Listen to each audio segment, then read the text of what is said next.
And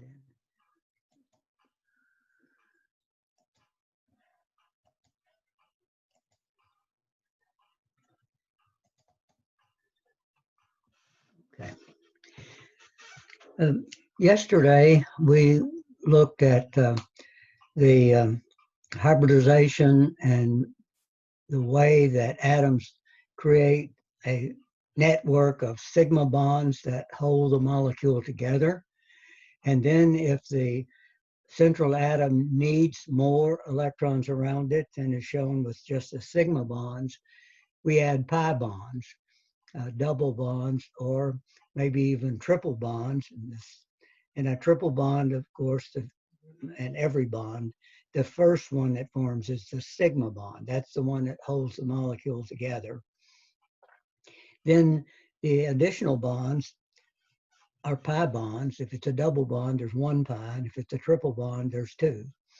And today we're going to look at how we can use the VS-EPR notation to also get the shape of the molecule.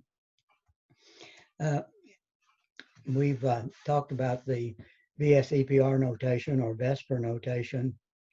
It stands for valence shell electron pair repulsion theory. And the general idea is that the parts that make up the outside of every atom is electrons.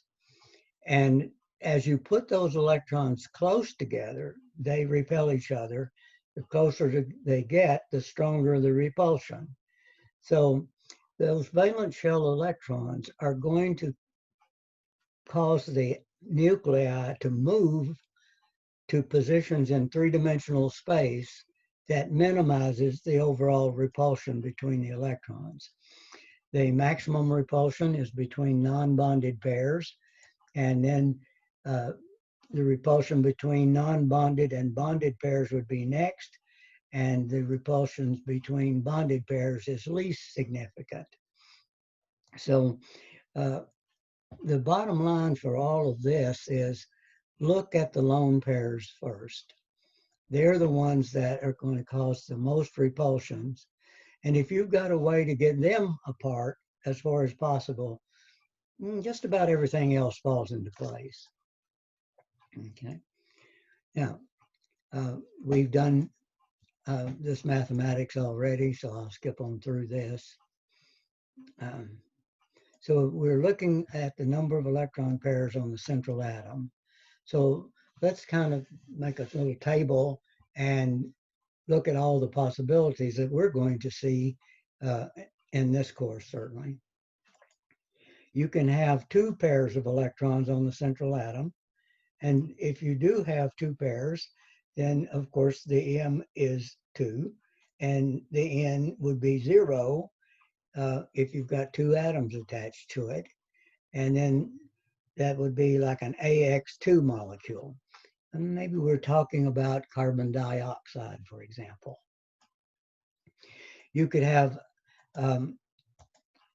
this arrangement of the electrons. They're going to get as far apart as possible, and that's going to give us a linear shape to the diatomic molecule. These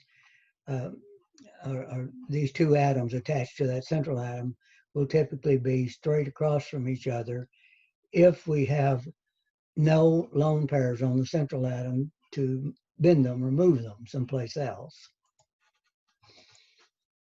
Bond angle is 180.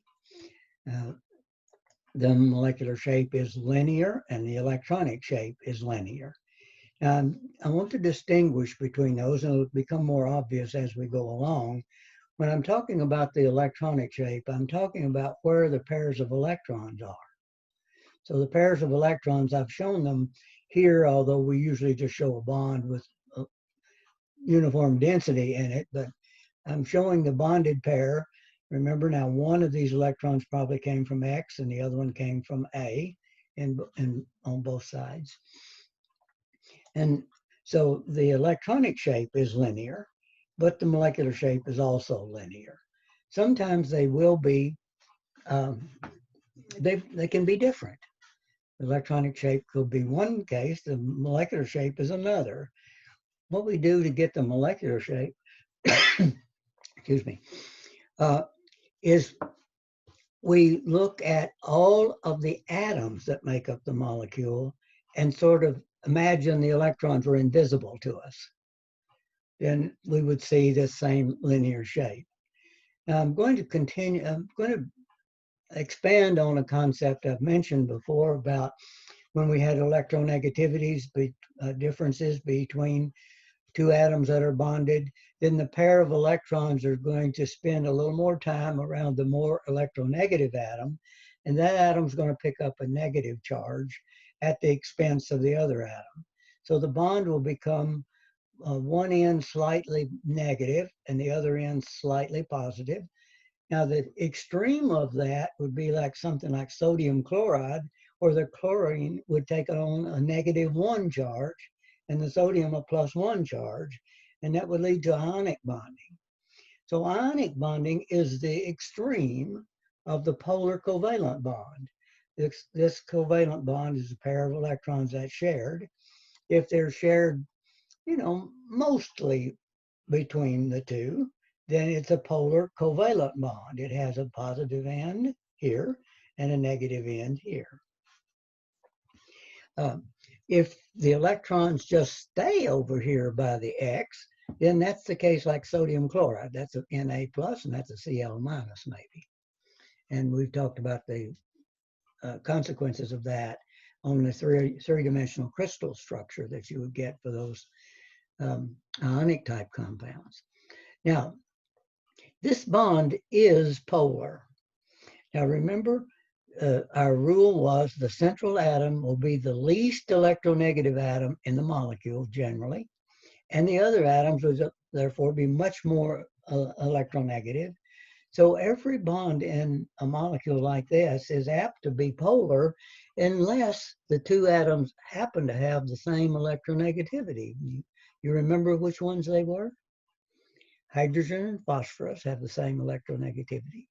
Nitrogen and chlorine have the same electronegativity. And carbon and iodine have the same electronegativity. Now, there are other cases on the chart, but these are the only three that I'm going to hold you responsible for on tests. The others we are going to predict they'll all be different, and I've told you how to do that. You look at where the atom is located on the periodic table, whichever, now if it's not the first row we know the numbers already, forget them. But the other atoms down below that first row, the closer the atom is to its end row on the right, the more electronegative it is, regardless of how far up and down the period it is, the family it is. So that's, in this case, this molecule does have a dipole moment for each bond, but the molecule itself isn't polar. Let me see if I have a dozen pens around here, and it looks like, oh, there it is. Hiding over there behind my coffee cup, are you? Okay, I'll just take a sip. All right, let me show you what I'm talking about here. We've got plan ahead, Earl.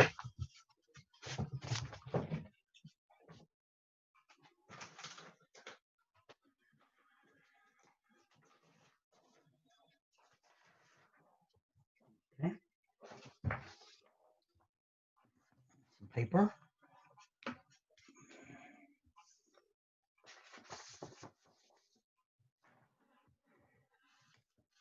Okay.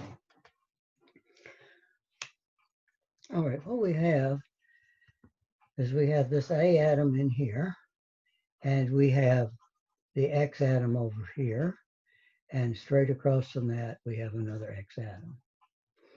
Now, the electronegativity of X is greater than that for A, so this bond is going to take on a little bit of charge separation. We show that by putting an arrow with a little plus on the end that's positive. So the A atom here is positive and the X atom is negative. So we represent like a little positive charge here on A and a little negative charge on X. And of course, that's going to be the same on the other side. A little bit of positive charge on A and a little bit of negative charge on the X atom. So we have a bond moment that is pointing in this direction in this bond. We've got an equal one pointing in this direction in this bond. And they're both pulling charges. So what's going to happen is these two charges will separate, will cancel each other out for the entire molecule. So we've got a polar bond here.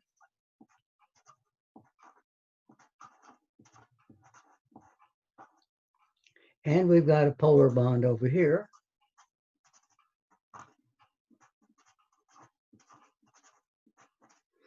And the molecule, though itself, the whole molecule is not polar.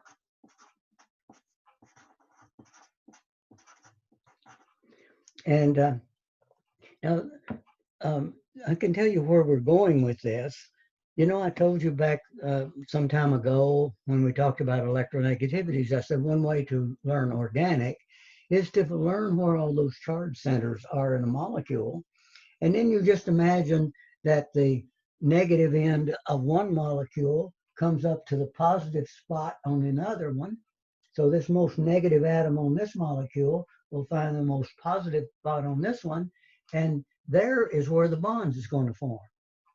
And so that helps you really to learn organic in a way that it makes sense to you rather than an exercise of memorization. And too often students find that they can succeed to some extent by just memorizing stuff like that. But the way to be a real scholar is to learn the principles and learn why they work. And then all of it's easy. It comes easy to you, natural when you think of chemistry from that perspective. So when a molecule is polar, then that means that somewhere when they get attracted toward each other, and in Gen Chem 2, we're going to study that process in great detail right in the very beginning. And we're going to learn that really, even though the outside of every atom is negatively charged, the electrons are there, everything attracts everything else. So there is some net attraction between molecules all the time. And they're trying to draw each other together. Now, I'm not talking about gravity, you know, that's similar to, it would be analogous, but it isn't a gravitational force. It's much stronger than that. And when those molecules get into the vicinity of each other, they're going to be free to rotate, and they're going to rotate so that the positive end of one molecule is going to be attracted to the negative end of another one. And that's going to pull them together.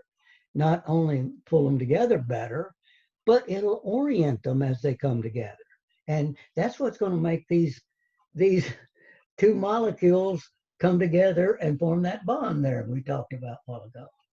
Is whether or not that molecule is polar will help it orient itself toward other molecules. And so this molecule itself isn't polar, but it does have polar bonds. And so it's a non-polar molecule. But let's just take away one thing right here. The distribution of atoms, the molecular shape of this atom, of the atoms in this molecule. Let me get back to my screen share again. And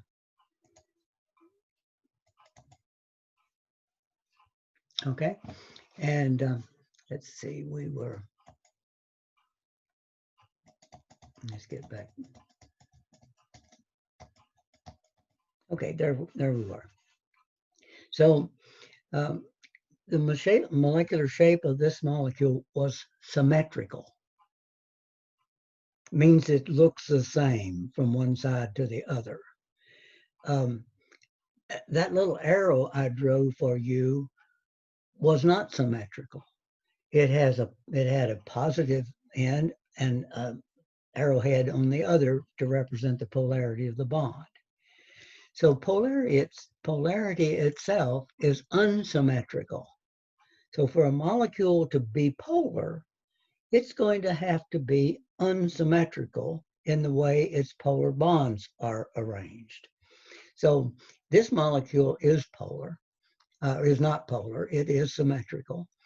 And the only other way we can get two pairs of electrons on this central atom A is if we just make this a lone pair.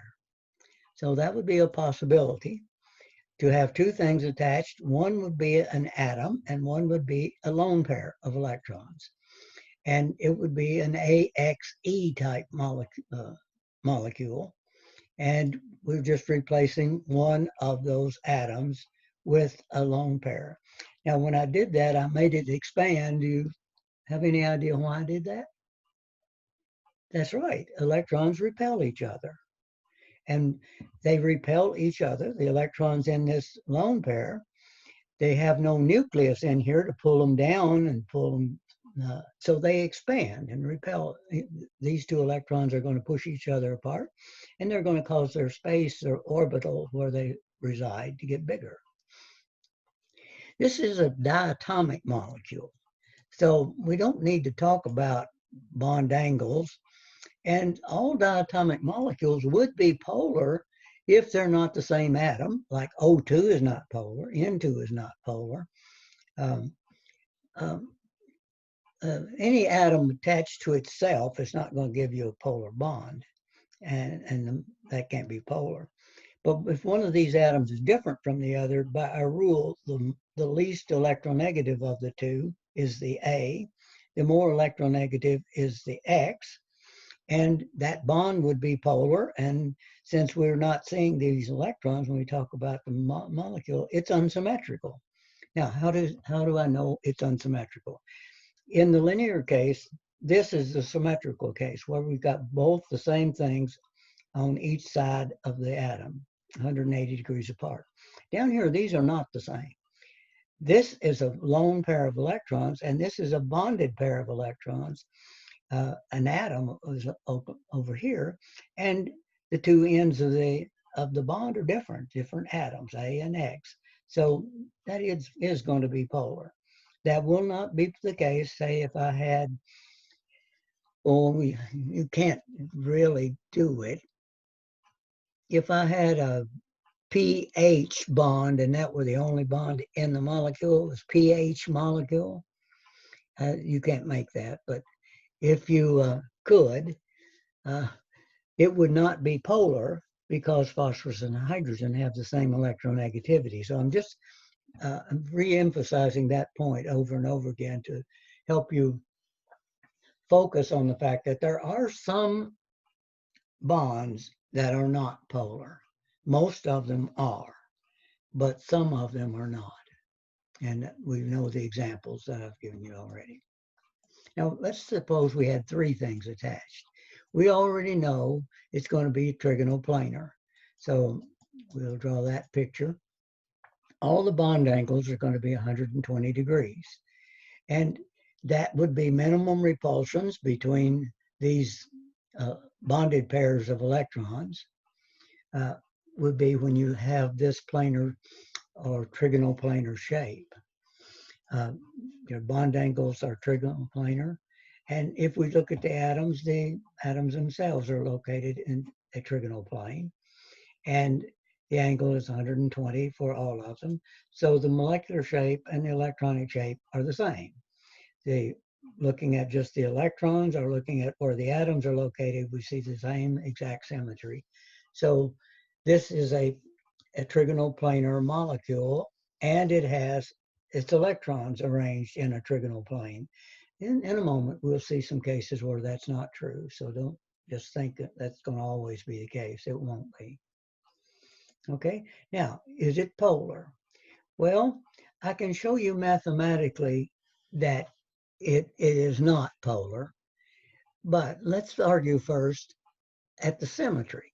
Remember what I told you about the polar vector that we drew? We had a little arrow with a positive end on one side. That's unsymmetrical. So no matter what I do, rotate it, turn it, flip it, whatever, if I have it, if I had it pointing to the left and I rotated it 180 degrees, it would be pointing to the right, and they would be opposite each other. So the molecules, if it has a dipole moment, it's going to rotate and do everything the molecule does. We call that a permanent dipole moment. And if the molecule rotates, the dipole moment rotates. If no matter if the molecule moves from one place to another, the dipole moment just follows the center of mass and does what it does, and is always the same. Now, look at this structure right here. I've got 3 X atoms, 1, 2, 3. Could you tell the difference if I moved this one over to here, and this one over to here, and this one over to here? Rotate by 120 degrees. You couldn't tell the difference when I went 100, take this one to here. If I took a snapshot and looked back, it would look just like where I started. If I move it on around to here, take a snapshot, it will look identical to where I started. Let's just imagine, looking at this, it looks like this end is different from this end. So you would think, let's just imagine maybe a dipole moment lies right along that bond. And I guess in this case, it would be the plus end here and the minus end over here.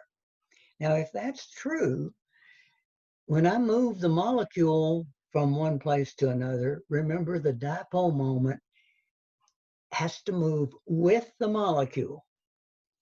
And for that molecule to be polar, any of the things that you could do to this molecule must not affect the dipole moment. And that would mean if I tried to rotate this molecule to an identical spot here, the dipole moment moved. It changed directions. It was pointing this direction. Now it's pointing this direction. That's a contradiction. So that's not going to happen. So you can tell whether the molecule is polar or not. Certainly it is not polar if this molecular shape and the electronic shape are all the same and it's symmetrical. So in this case, the symmetrical arrangement of 3 things is this trigonoplanar one, and that is not going to be polar. The AX2, remember, it was symmetrical. It was not polar. AX3 is not polar. AX4 is not polar. AX5 is not polar. AX6 is not polar. None of the symmetrical arrangements are polar. Now, if you've had a little geometry, you know this angle here is 120 degrees. So the little angle straight across from this bond to either one of those atoms is 60 degrees. And if I'm looking at the contribution of this bond on this axis, it would be the cosine of 60. The cosine of 60 is a half. So this bond being at that angle gives half a bond in this direction. This bond in 60-degree angle gives half a bond in this direction. So the contributions from this one and this one is the same as one bond this way, pointing this direction. And that's exactly what it would take to cancel that one. Now, that's mathematically the proof that this is not polar. Any dipole moment that's produced along each one of these bonds cancels the others because of the 2 pieces, 2 1/2s across from it. So mathematically, they cancel out as well. But, if you don't know the math, and frankly, if I were going to do the math on 4 atoms in 3 dimensions, like the one coming up, take me a little while, but that tetrahedral angle, remember, 109.5, turns out to be the angle that allows the 3 atoms on one side to cancel the 1 atom opposite it. That's the reason why that angle is 109.5. Okay. Now, suppose I had three things attached, and of course, three pairs of electrons on the central atom is still going to be trigonal planar in its electronic shape. Now, the molecular shape is going to be different. We've got one lone pair now. So I've got two bonds and one lone pair. So it's AX2. Now, I'm replacing one of these bonded pairs with a non-bonded pair. Now, what effect is that going to have? It's going to repel these other two. So these are going to push in a little bit. It's still going to be a planar molecule. I guess three atoms have to be in a plane. But it's going to have a slightly smaller angle here than 120. So this angle that we're seeing looking at the molecule is going to be a little less than 120, but it'll be somewhere in that vicinity. It won't be 125. It could be 115, or it could be something in that range. Probably not more than 4 or 5 degrees from this 120 degree angle in reality. And that's caused by that lone pair repelling the bonded pairs more than they repel each other. Now, how would we describe this molecule? Well, it's a bent triatomic molecule. And water, for example, is a bent triatomic molecule. It's not from this example, but it's carbon dioxide would be a linear molecule. It's a triatomic molecule, but it's linear. So we can have bent triatomic molecules, and we can have linear triatomic molecules. And that's about the only possibility then for three atoms. It's either a bent or a linear shape. And in this case, some of them might be bent with an angle slightly around 120. And we'll see what the next one will be in the next set. Now, this molecule is polar. Now, if you remember what we had, we said the bond over here canceled the contributions from the bonds over here. So there's no bond over here. So this is going to be polar. It's going to have a dipole moment. It's going to fall right along this angle bisector. The end of it that is where the A is going to be the negative end. That'll be where the arrow is. And the other way around. This is the least electronegative atom. Okay, so scratch all that, and the arrow is going to point to the right in this one. The more electronegative atoms are the head part of the arrow. The least electronegative is the positive part. So it is polar with a dipole moment that has a positive charge on the A and a negative charge, an equal amount of negative charge, but half of it's here and half of it's here. So the effect is going to be a dipole moment straight along the angle bisector. And that'll be true no matter what the bond angle is.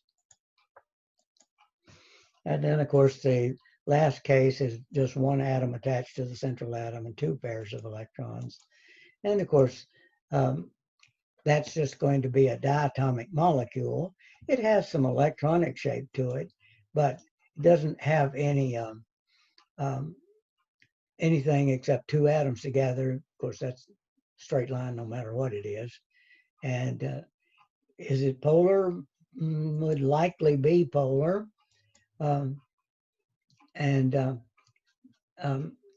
Because X and A would probably have different electronegativities, with A being less electronegative. So we do expect the diatomic molecules to be polar, just like we said a while ago, with the exception I gave you a while ago. All right, four things attached to a central atom. Well, it's a tetrahedral structure. Now, I'm doing my best to show these three atoms in the plane of your screen, this one coming out towards you, and this pair of electrons going behind the screen.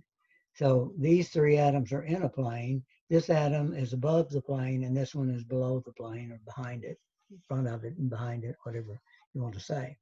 The bond angle is 109 degrees, and it is called a tetrahedral shape. Tetrahedral, remember, that was for four-sided figure. And I showed you how we see the four triangular faces. I'm tracing one of them now, and that's all I'm going to try to do on this figure.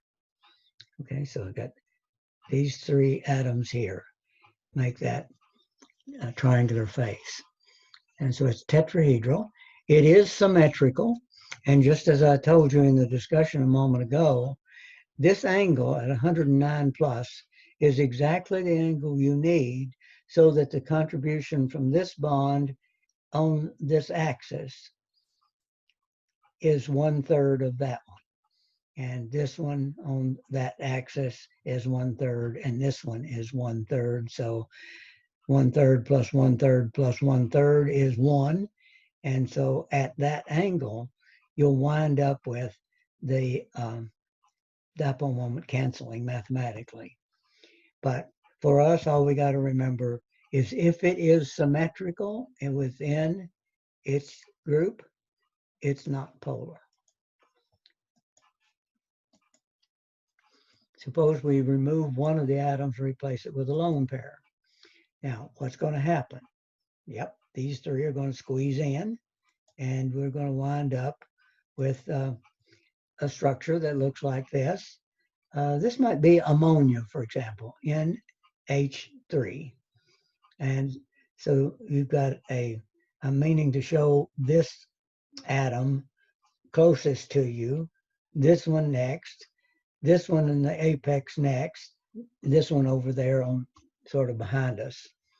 And so it is a trigonal pyramid type structure. We've got all these angles are going to wind up less than 109. And we're going to have there's all the angles between every atom. Let's say this angle here is less than 109. This angle, XAX, that one is less than 109. And the one behind you, this X, this, and this bond back here, the angle between those is less than 109. All the angles are the same. So what I'm going to have down here is a triangle of these three atoms with this one right on top above it. And that would be like a triangular base pyramid. And that's the name we give it, the trigonal or triangular base pyramid. Now, what if I did the other way of having four pairs? One of them would be to have two lone pairs instead of just one. So I can have two atoms and two lone pairs to get four. That would be a VSEPR notation of AX2E2. And if I do that, and you can see what's going to happen, I'm going to get these two lone pairs are going to push apart. This angle is going to be pushed together. I'm going to get a bent triatomic molecule where the base angle is 109. So it's going to be less than 109. In the previous one, we found bent molecules with an angle less than 120, but close to 120. These molecules are going to have an angle of less than 109, but close to 109. And I told you water would be in this case because water has an oxygen, a hydrogen, and two lone pairs on the oxygen. So the oxygen has two lone pairs and two bonds like we expect. And it gives this shape that we're looking at right now. And the base angle we would predict for water is 105. Experimentally, the angle is measured to be 105 instead of 109. So, like I said, it gets close. This will be a close estimate. And we know that it's going to be less. So we've got a pretty good description of the water molecule without actually having to go to the lab and measure the bond angle. I think everybody would have been amazed, absolutely amazed, if the bond angle in water had been 110. Not happening. Okay, now, again, the trivial case in this would be have only one atom attached to the central atom and everything else be lone pairs. And then that's back to the diatomic molecule. And all diatomic molecules should be polar. We don't talk about a bond angle in a diatomic molecule because there's not a third piece to create an angle. So that's why that started out in all of these cases. And all of these three are polar. This one is not. Now, I can see where you're thinking, hey, I just need to see if it's got lone pairs. Nope, not right. Response B on the test. Okay. All right, let's do 5. We can have 5 things attached to a central atom. We've already called that its name. It's a trigonal bipyramid. Again, these parts here are in the trigonal plane, and these parts are linear. So the trigonal bipyramid is made of 2 parts. And I've mentioned this before, and it's really, really important. I'm going to mention it again. It's 2 distinct, symmetrically different parts. There's a linear part that we've already looked at, and there's a trigonal planar part that we've already looked at. The best way to visualize this is to think about a globe. The North Pole and the South Pole make up this linear piece. And if you put a dot on the equator, separated exactly equally, 3 dots all the way around the equator, that would be 120 degrees. We often refer to this as axial positions. Here and here are axial positions. And this one and this one and this one we call equatorial positions. And we'll emphasize it in detail later, but when we look at the angles of interaction between atoms, this atom can interact with one of these 3. It'll do it through a 90-degree angle.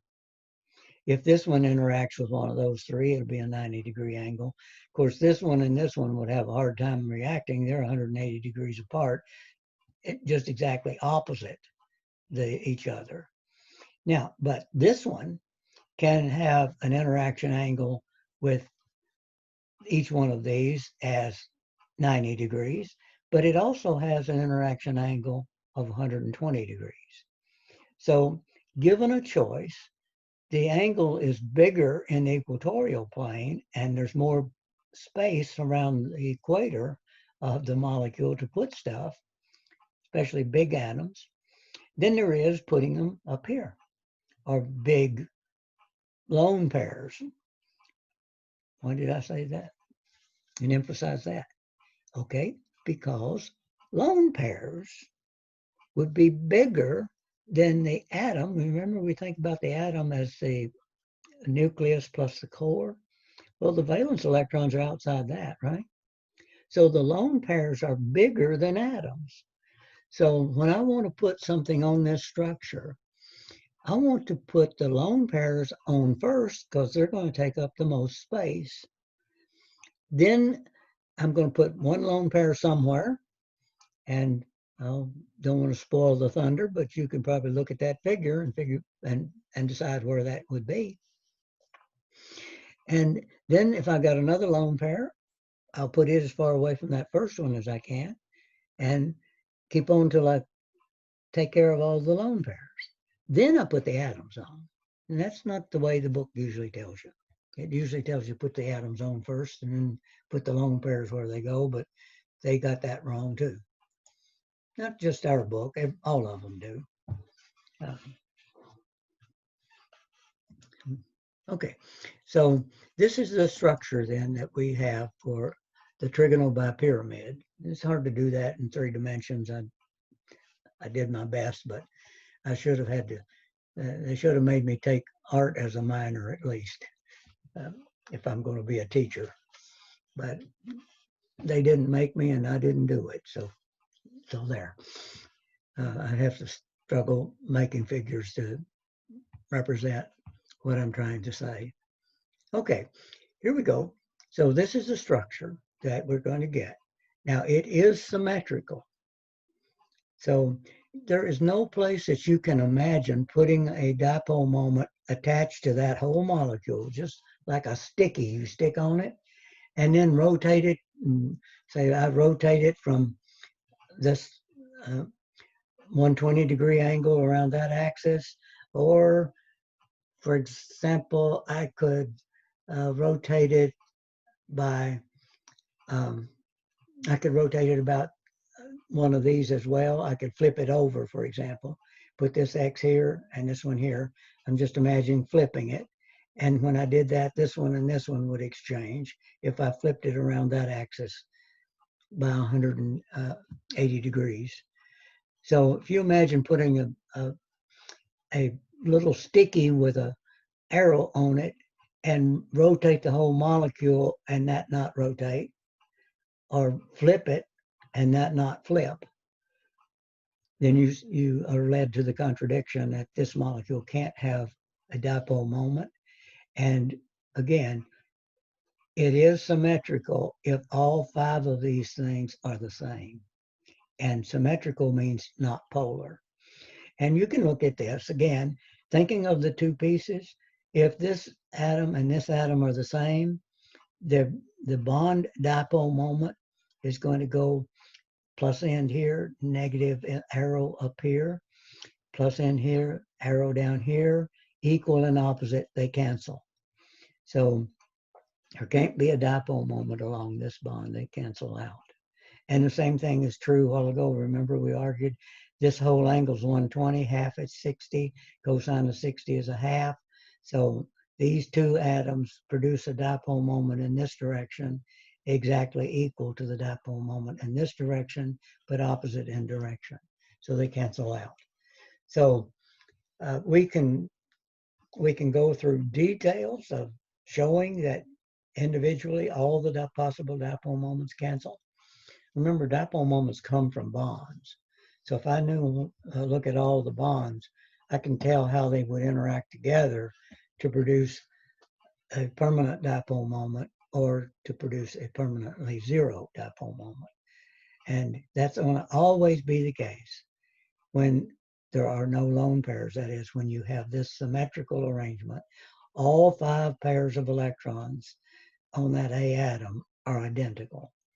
And all 5 atoms on that central atom are identical.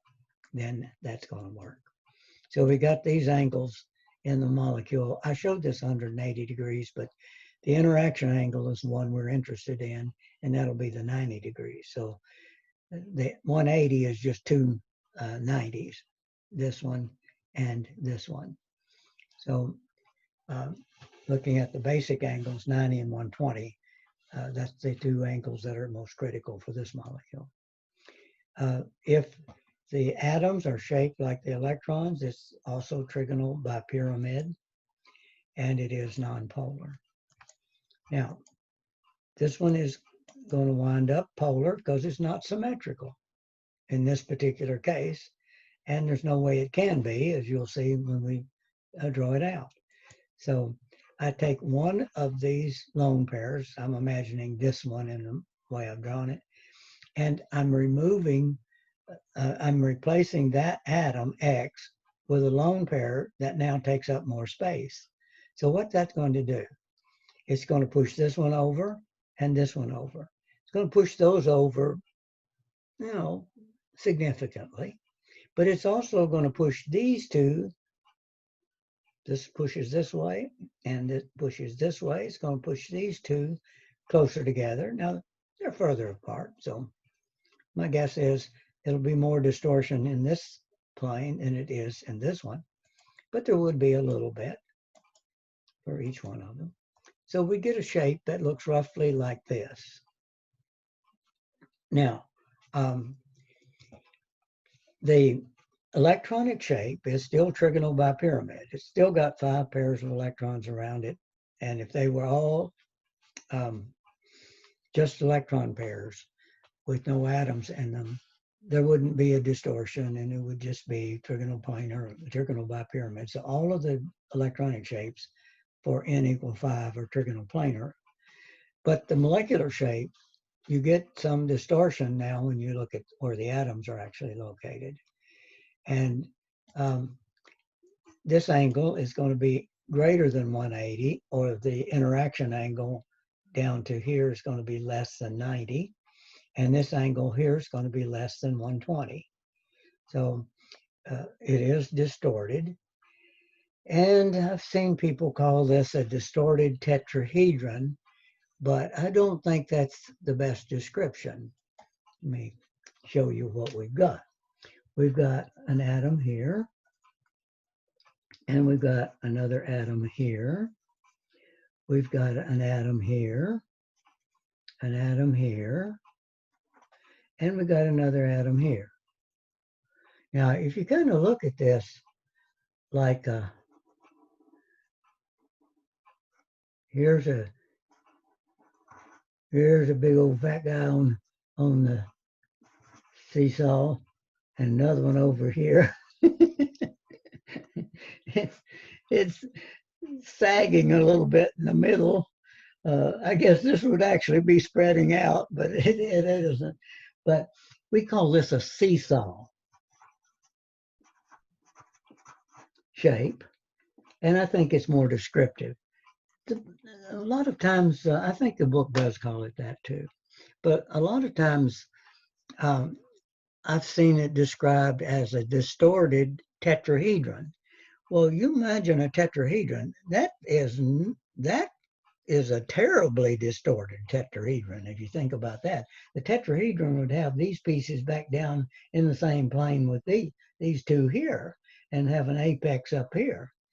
Well, to do that much distortion, you've got to pull both of these way up in here somewhere. I don't like that name. And it's easier, I think, just to visualize this as a seesaw sort of setting up the wrong way. If I turn it 90 degrees so that the apex is at the top and these two pieces at the bottom and these two on the side, you can see that it does have sort of a seesaw shape. Is it polar? We got that answer already. Or if you ask, is it polar? I'm going to ask you, are all 5 things exactly the same? Is it symmetrical? No, it's not. There's 4 of those things are lone pair, are atoms, and 1 is a lone pair. So those all 5 are not the same. It's going to be polar unless it happens to be some silly case where this atom and the X's all have the same electronegativity. You can't have polar molecules unless you've got polar bonds. So there's 2 characteristics to a polar molecule. It has to be made up of polar bonds first. A lot of times people forget to check that, but there's just a few that polar bonds and non-polar bonds we know about. Phosphorus and hydrogen, nitrogen and chlorine, carbon and iodine. If it's not one of those pairs, then it's going to be polar. The bond is. And if the polar bonds are arranged symmetrically, it won't be polar. If the polar bonds are arranged unsymmetrically, it will. So that's the bottom line feature of all of that. Okay, now we can do 3 lone pairs. Now I put the first one here. Why did I do that? Okay. Dr. Pearson, you're yes. still on camera. Oh, sorry. Thank you. Let's escape out of here. I got to get over here before I can do that. Thank you. Okay. Now you should be looking at what I'm looking at. Okay. Now, this is the trigonal bipyramid, and we're going to put in 2 lone pairs. Now, the first one, the first one went in that equatorial plane. Now, why did it do that? Because the angle of interaction between that pair of electrons and these other 2 is 120. Now, yes, it does have an angular interaction angle here of 90 and down here of 90. But you see, if I put that lone pair up here, the interaction angle is 90 to all of these and 180 to that one. Well, the 180 would be better, but the 90 is much worse and it's closer. So the first lone pair of electrons in the trigonal bipyramid do not go in the axial position. That's what a lot of people try to guess, but that's not correct. The first pair of electrons goes into the equatorial plane because there's more space around the equator than there is from the pole to the equator. So it's clear that electron ought to be in the equatorial plane. Now, to put a second electron in, what do? You get it as far away from this one as possible in angle. If I put it here, it'll be 90 degrees to this one. If I put it here, it'll be 120. Or put it there, it would still be 120. So the second pair of electrons also goes into the equatorial plane. Now, we saw the AX4E was polar. What about AX3E2? Well, look at it. Now it's time to start thinking about the molecule in its parts. Is the axial parts the same? Yes. It's not polar along the north-south, up-down direction. Are the equatorial positions all three the same? No, they're not. No. One of them is different. It will be polar. Where will the dipole moment lie? Well, it's going to lie along the only polar bond it's got. This is going to be the positive end. That's going to be the negative end. So this molecule is going to carry a little bit of polar a positive charge here and a little bit of negative charge here. Now, when atoms react, remember I told you they're going to react they're going to be attracted to each other so that the most negative atom in one is nearest the positive atom in another. If I'm looking at this type of reaction and thinking, okay, something's going to react with this guy. Where is it going to hit? Is it going to hit the A or is it going to hit the X? Well, if what I've got over here, I'm circling an invisible atom right now. If that atom has a negative charge, it's going to be looking for a positive center. In organic chemistry, they have a fancy name. That's going to be a nucleophile, something that loves positive charge. So if it's a nucleophilic reaction, where's it going to attack this molecule? It's going to attack it in the positive place where that dipole moment is, on that atom right there. So if I brought a nucleophile, something that had extra negative charge in, it'll bond right there, probably straight across from that atom there. And you'll have a new bond formed to hold these two molecules together that made the product. What if it were an electrophile, something that looks for negative charge? It's going to attack over here. It's going to come in and bond right there. Now you just learned the basic principle that is behind almost every reaction, probably at least more than half of them, that you'll study in organic chemistry. They're either going to be electrophilic attack or nucleophilic attack, and you can just translate looking for the positive end of the dipole moment or looking for the negative end of the dipole moment. And you can predict the product in each case. In one case, the bond forms here, on the opposite that. On the other case, the bond forms over here, opposite the A. And those are the places the reactions would occur. Okay, now that's all free. You didn't have to pay me organic tuition. All right, now what does the shape look like? Well, if you kind of imagine it like we did the seesaw shape a while ago, just set it right side up, put this on top. I'm just going to rotate this down here and rotate everything else across. It would look like a letter T on its side. So we refer to that as T shape. That angle is going to be greater than 180, and this angle is going to be less than 90. And it will be polar. Now, this one's going to rock your boat.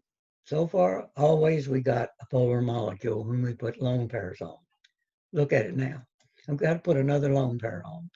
Okay, looking at this figure, where does it have to go? The lone pairs we add have to get as far away from other lone pairs as possible in angle. If I put it up here, it would be 90 degrees down to these two pairs. If I put it over here, it'll be 120 degrees to these two lone pairs. It's clearly going to go there. So, and I showed it straightening back up. Why? Because the repulsions of all of these are the same, and the repulsions from these to each of these two ends are the same. So the molecule is going to be a linear triatomic molecule. So here's another way we can get a linear triatomic molecule, AX2E3. Bond angle is 180. Now, look at that figure that over here with the atoms. Is that polar? No. The two atoms here are the same. So it isn't polar. That would be like carbon dioxide, for example. It would not be polar. And the two atoms would be the same. What if I made a molecule of carbon and sulfur and oxygen, a COS type molecule? Would that be polar? Yeah.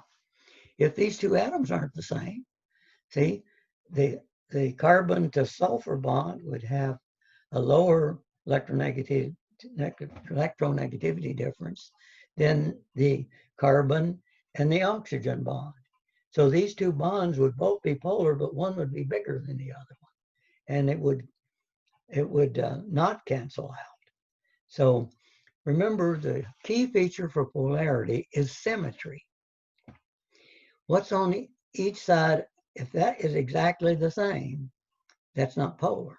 But if one's different from the other, instead of AX2, it's AXY, then yes, there will be some dipole moment in that region. Okay. And then, of course, the trivial case is always diatomic. And it's always polar, except for the cases where the two atoms are the same. The last one we're going to look at is called an octahedron. I've mentioned it to you before. It's an X, Y, Z coordinate system. And all the bond angles are 90 degrees. Every angle, interaction angle, is 90 degrees between here and here and here and here and here, and all of them are. Now, of course, interactions across from each other are less, and they're 180, but the key interactions are all 90. That one's going to come into play before the 181 does. Okay, AX6. All right, nobody's surprised that that is nonpolar, right? I said if this is AXN, they're all nonpolar. Let's put 5 atoms on one lone pair. Where does it go? Well, let's back it up. I showed you where it went, but I put it right there. Could I have put it there? What about here? Or here? Or here? Or here? Yes. Any one of those positions would have been okay. I just did it there for trying my best at getting perspective drawings to give you a better idea what the shape looks like and what happens. So these bonds all push across. This one, of course, doesn't change positions because it's straight across opposite it. So any push from this side is equal by a push from this side. So that bond didn't move, but the others do. Bond angles are all going to be less than 109. Now, this one, it's really, really hard to see. I'll give you that one. These 4 atoms right here, well, no. These 4 atoms that I've lined in green, they are in a plane. they've been pushed up from this one that was down below here. So this plane of this green line set of planes is intended to be above this one. So this one is closest to you. And this one is right straight on top of this A. This is that one right straight across from it here. And I'm not showing the lone pair that's coming out here like this. So we've got sort of a square pyramidal shape. This is like the pyramids of Egypt. If we laid it down flat, you'd have a square base and then one up here right in the middle of the square but above it. And that would be a square pyramid shape is the best way to describe that structure, AX5E1. Now, what if I put a second lone pair on? Remember what I told you where it goes? It's going to get as far away from that one as possible. Now, these angles are a little more than 90 degrees now, but this one over here is 180 degrees from that one. So it's going to go over there. And we'll get it as far away from the other one as possible. I did this a long time ago when I was first learning to use PowerPoint. I can think of several better ways of doing this now, but this is the structure that you would get. We would have removed the apex angle up here. These four atoms would still be in a plane. This guy would be below the plane. So if you tried to set it on the base with this piece down, it would kind of be rickety because these four atoms would be above it. But it's almost everything in the plane. This one is just out of the plane a little bit. And so it's a square planar type structure. If all these 5 atoms were in the plane, that one in reality is a little bit below the plane, but we describe it as the molecule being square planar with all atoms in the same plane. Now, if I want to think about whether this one is polar or any molecule is polar, I'm just going to look at the individual bonds and say, okay, this is one of the straight lines. Is it the same on both ends? Yes. The dipole moment then is not along that line. Are these two things the same? Yes. No dipole moment can lie along those bonds. Are these two things the same? Yes. No dipole moment can lie along these bonds. So here's another case where we get a molecule that is not polar. This square pyramid structure is not polar. Now, we've got this shape and we say, okay, the next electron, will it go here, here, here, or here? The answer is yes, it will go in one of those places. Either one of them is symmetrically equivalent, so it wouldn't really matter where we put it. And I put it there. And now, if you're going to get the distortions that we talked about occurring in these two here because of the extra electron that's over there. Again, doing this the hard way. But that's the shape you're going to get. We've got the 3 atoms attached to X. That's this one, and this one. Attached to A, I'm sorry. And there is the A atom. These angles are a little less than 90 degrees. And again, if you kind of look at that turned a little bit and maybe a little blurry vision, then that looks like the letter T as well. So we produce a T shape. Is it polar? Yes. Oh, look at individual bonds. Are these the same? Yes. Are these the same? Yes. Are these the same? No. So it does have a dipole moment. It's going to lie straight along this direction of my T, the up and down piece of the T. it's going to have its positive end here and its negative arrow end here. So it is going to be polar. This will be the positive center. This will be the negative center. If this is your molecule in organic, nucleophiles are going to attack here, form a bond right there. Electrophiles are going to attack this X atom, not that one, not that one, this one. They're going to attack right there. You don't have to memorize that. Okay, now, what if I put another electron in? Okay, it's going to go like that. Now, so this is going to be my shape, and we're back to a linear shape again. And we already know it's not polar, but if I want to do it here from scratch, I just say these two are the same, dipole moment can't be there. These two are the same, dipole moment can't be there. These two are the same, dipole moment can't be there. So it's not polar. Okay, and now if I do the trivial case, it's just a diatomic molecule again. They're all polar. Okay, here's your checkpoint on that. So let's take a look at it, and let me switch over so you can see my pad. Okay, and I need to click here so I can see the problem.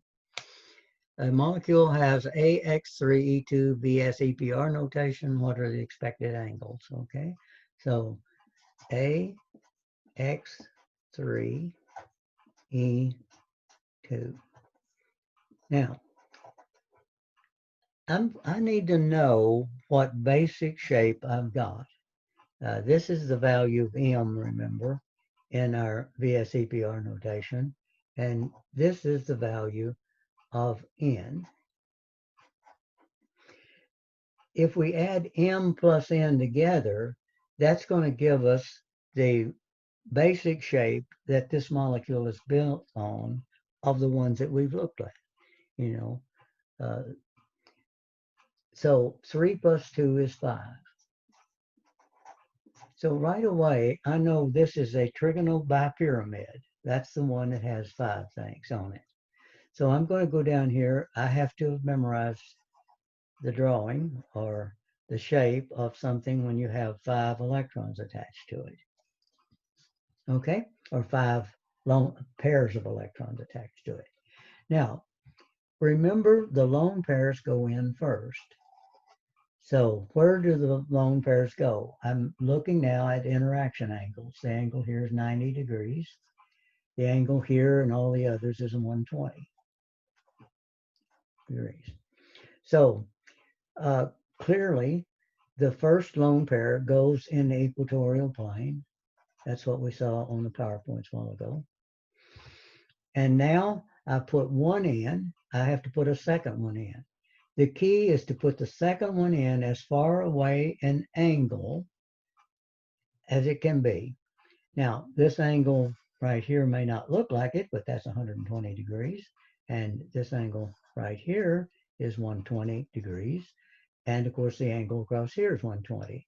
So if I put the second lone pair here, it would be 90 degrees to that one. It has to either go here or here. So I'm going to put it over here for reasons you'll see in just a second. So this is going to be the structure. I've got the A atom now is here. It's got 2 lone pairs and it's got 3 atoms. They go here, here, and here. And so I'm winding up now with the bond angle. What is the expected bond angle between the the A and the deviations that we expect? So we expect that bond angle to be 90 degrees. That's what we had there. But because of the repulsions, this atom and this one pushes across, and so the XAX bond angle is going to be a little less than 90 degrees. So that's going to be the answer to that one. Now that's a T-shaped molecule. So that sort of answers 2 or 3 of the questions on the upcoming exam, is what we've done just here. So this will be a T-shaped molecule, and I don't know what's the hybridization of the central atom. Well, we got that right there. And now let's remind how we get hybridization. We're mixing S. Yeah, I think this will be okay. S, P, and D orbitals. S, P, and D. For 5, I need the S orbital. I need all 3 of the P orbitals, and I need 1 of the D orbitals. 1, 2, 3, 4, 5. So it's going to be S, P3, D, or it could be D, S, P3, as I told you about yesterday. Still the same basic shape. This one uses smaller orbitals, the d orbitals inside. This is bigger orbitals, the d orbitals on the outside. The central atom A will choose between one of these two to accommodate the type of bonding that it does. If it forms a weak bond, it's going to use the bigger orbitals, so they'll be longer. If it's going to form strong bonds, it'll use the inner ones, which is going to make it tighter and smaller. And when it does that, so that's the shape that you're going to get for this, and the hybridization that you're going to get. Now, it's not part of this question, but I want to address another issue I've mentioned before. What if you changed one of these atoms to something else? Would it be polar? Well, this one's already polar. I didn't ask that yet, but I bet that's the next question. Yes, it is polar. And again, if I go back, I can say, okay, is everything along the axial positions the same? Yes, there's no dipole moment along the axial direction. Are all 3 of the things in the equatorial plane the same? No. 2 of them are lone pairs and 1 is a bonded pair. So it is polar. If you want to know the direction of the dipole moment, it's easy. You're just looking at that bond. That's the only one that's contributing anything to the dipole moment. So A is least electronegative and X is more. So the dipole moment, again, is going to lie like that, with the negative end toward X and the positive end toward the center. Now, what if you change those atoms? Would it become polar, more polar, or would the dipole moment change? Well, of course it would. If I change this one, now with these two the same, the dipole moment is pulled equally between them, so it's parallel along that bond. But suppose I put something up here. Let's make this a Y instead of an X. Now, it's already polar, so that's still going to be polar. But let's suppose Y had a greater electronegativity than X. Well, that means that the charge is going to be, the negative charge is going to be pulled more toward Y than toward X.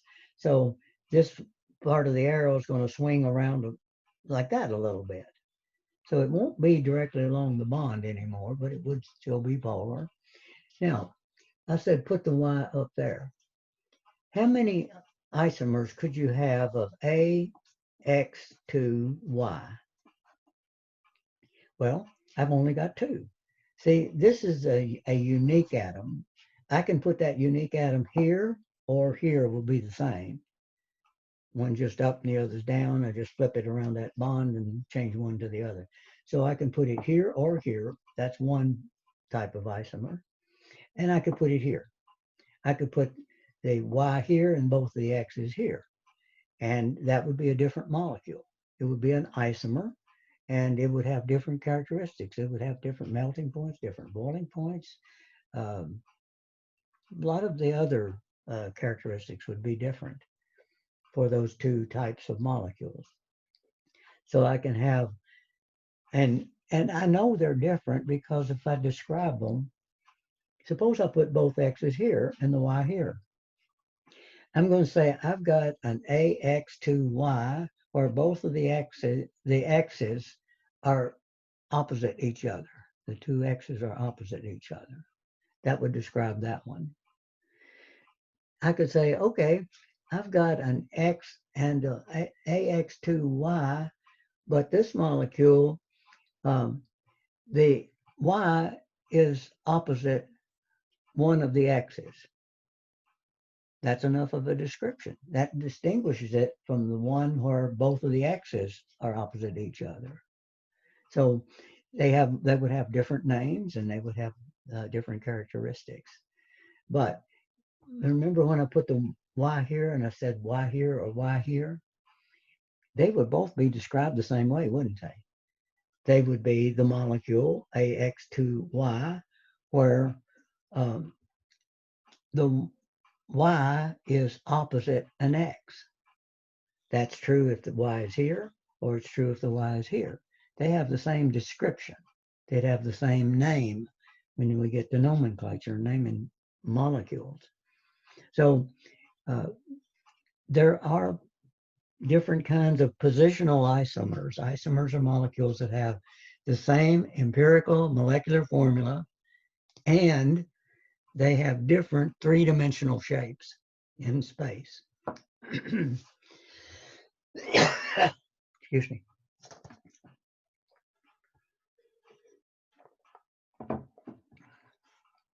All right. How many valence electrons does the molecule have? That'll be the final answer in this one. Okay.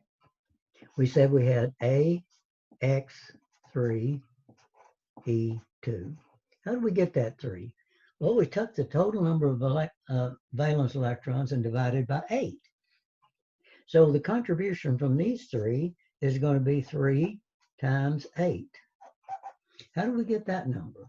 Well, we took the remainder that we had left over. We had to add that to what we got when we did the division to get the number again. What did we do with that? We took the remainder and divided it by 2. So take that remainder and multiply by 2. That's going to be the number of electrons that would be left over to get the 2 here. So 3 times 8 is 24, and 4 and 24 is 28, isn't it? So this molecule would have 28 valence electrons in it. You can take the VSEPR notation and get the number of valence electrons, or what we did first was take the number of valence electrons and do this math to get the VSEPR notation. So they're both equivalent to each other. Either way you want to do it is fine. Okay, and now I need to get the screen share back up.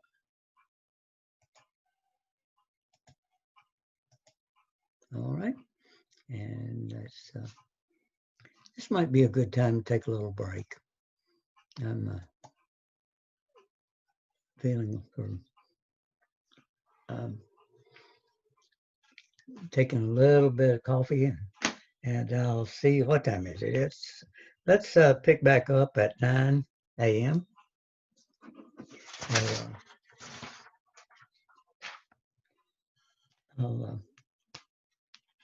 I'll stop the share here and just leave my image up.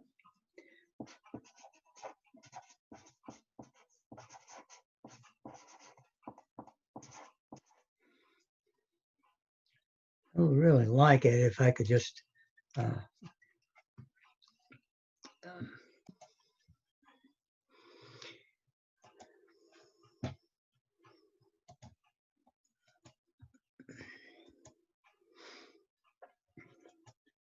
okay. Here are some examples that I've pulled together to for you to practice and determine the VSEPR notation for each one, determine the electronic shape and the molecular shape, to sketch a 3D drawing for each molecular ion and list the molecules or ions that are polar, give the hybridization of the central atom in each one of them. So these 5 things are things that my guess is pretty good, I think, that you'll see all 5 of those on the exam coming up. And on the quiz, of course, the quiz first. Now, I've set this up so if you're running the PowerPoint yourself, you can just click on each one of these and see how it's done. So I would suggest just to see if you really understand all of this, click on, do them first, and then answer all 5 questions, and then check yourself. So let's suppose we did that with ICL3. Then ICL3, it can be made. First thing we need to know is the number of valence electrons. So iodine is in group 7. Chlorine is also in group 7, but there's 3 of them. So 4 times 7 is 28. We've got 28 valence electrons in the molecule. Now let's do the math. Divide by 8. We got 24 3 times, and then we take the remainder 4, and we divide by 2. Okay, so it's going to be an AX3E2 type molecule. Determine the electronic shape for AX3E2. Well, electronic shape is going to be 5 things attached, 3 plus 2, give me 5, and it's trigonal bipyramid. The molecular shape is going to be T-shape, and here's the 3D drawing that we would get for it. We would put on, I'm looking at this, I had 5, so I would draw this basic trigonal bipyramid shape. I would put the lone pairs on first. There's 2 of them. So I put 1 pair here and 1 pair here instead of 1 here and here. And you look at that and you say, well, my goodness, wouldn't that put the lone pairs furthest apart? Yes, it would. And if the very precise femtosecond the 2 lone pairs came in, if they came in like that, at the same exact instant, they would go opposite each other. But that's not the way reality is. The way reality is, they're going to go on stepwise. 1 pair and then another pair. The 1 pair is going to choose the equatorial plane because there's more space there. The second pair is going to get away from it as far as possible. So instead of the 2 lone pairs being here, and this being a nice symmetrical molecule, it would be nonpolar, it's not going to be that. It's going to be this one with the T shape that we saw. And would this be polar? All right, let's ask. Is this the same as this? Yes, not polar along the axial position. Are all 3 of these things the same, identical to each other? No. 1 is an atom, a chlorine atom, and 2 of them are lone pairs. It is polar. Where's the dipole moment going to lie? It has to be in the equatorial plane. The only bond in the equatorial plane is this one. So therefore, the dipole moment is going to have the iodine be the positive end and the chlorine being the negative end. And the reaction is going to occur at either this position or this position.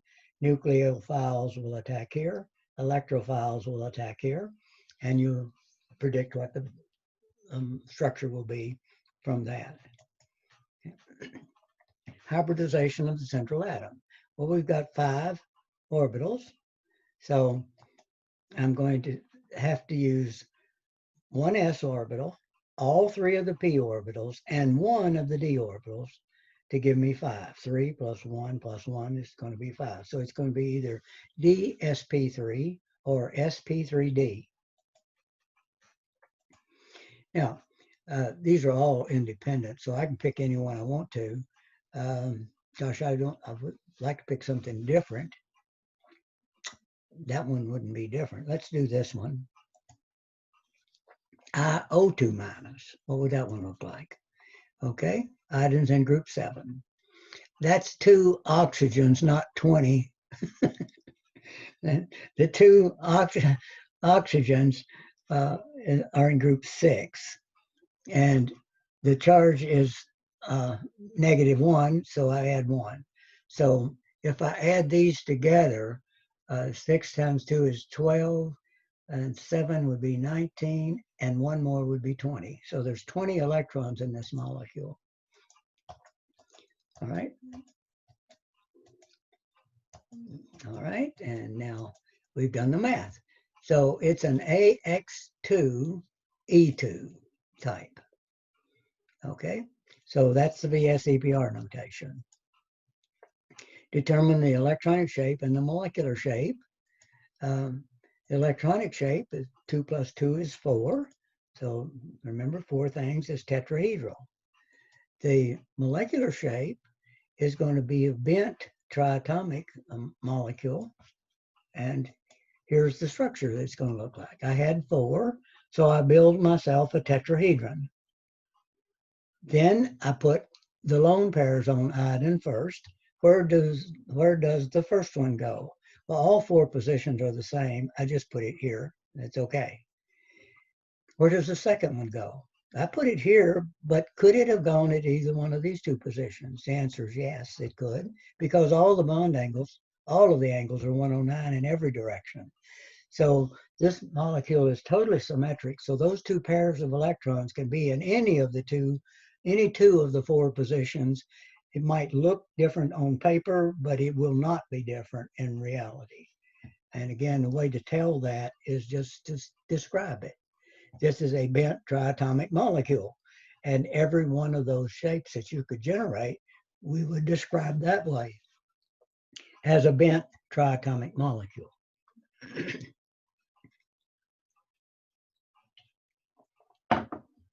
Okay. List whether it's polar or not. Well, this one's polar. Again, we ask ourselves, are all 4 of the things attached to iodine the same? Answer is no. They are, 2 of them are lone pairs and 2 of them are atom bonds. Okay. Now, if I want to know where the dipole moment is, just ignore the lone pairs. They don't have bonds. We can look at the bonds. There's a bond here and there's a bond here. There's an angle right here of 109 degrees. It doesn't maybe look like it, but that's what it is. The dipole moment is going to lie along a line that goes exactly between these 2, through that iodine atom, and projects out the other direction. So it's going to be along the angle bisector here. This is approximately 109. Would it be 109? You're right, it would not be. It would be less than 109, right? Yes, that's right. So the bond angle, the dipole moment is going to lie right along here. And again, this is going to be the positive end. The negative end of the molecule will be over in this direction on that line that I'm tracing.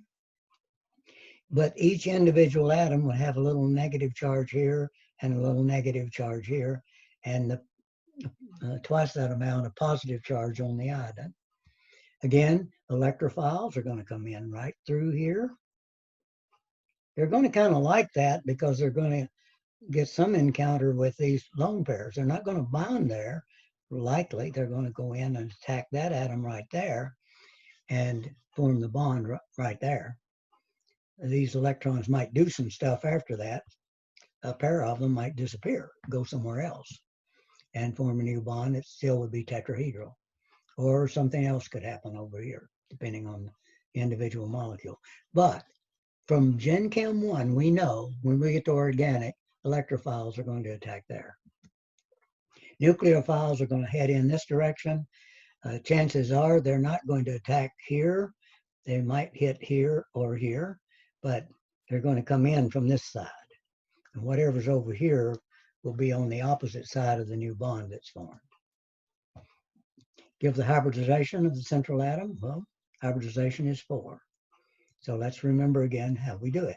We take the s orbitals, the p orbitals, and the d orbitals, and we start filling them s, then p, then d, with 1 electron in each. So if I've got 4, I'll use the s orbital and all 3 of the p orbitals. So it's going to be sp3. And sp3 hybridization leads to a tetrahedral structure.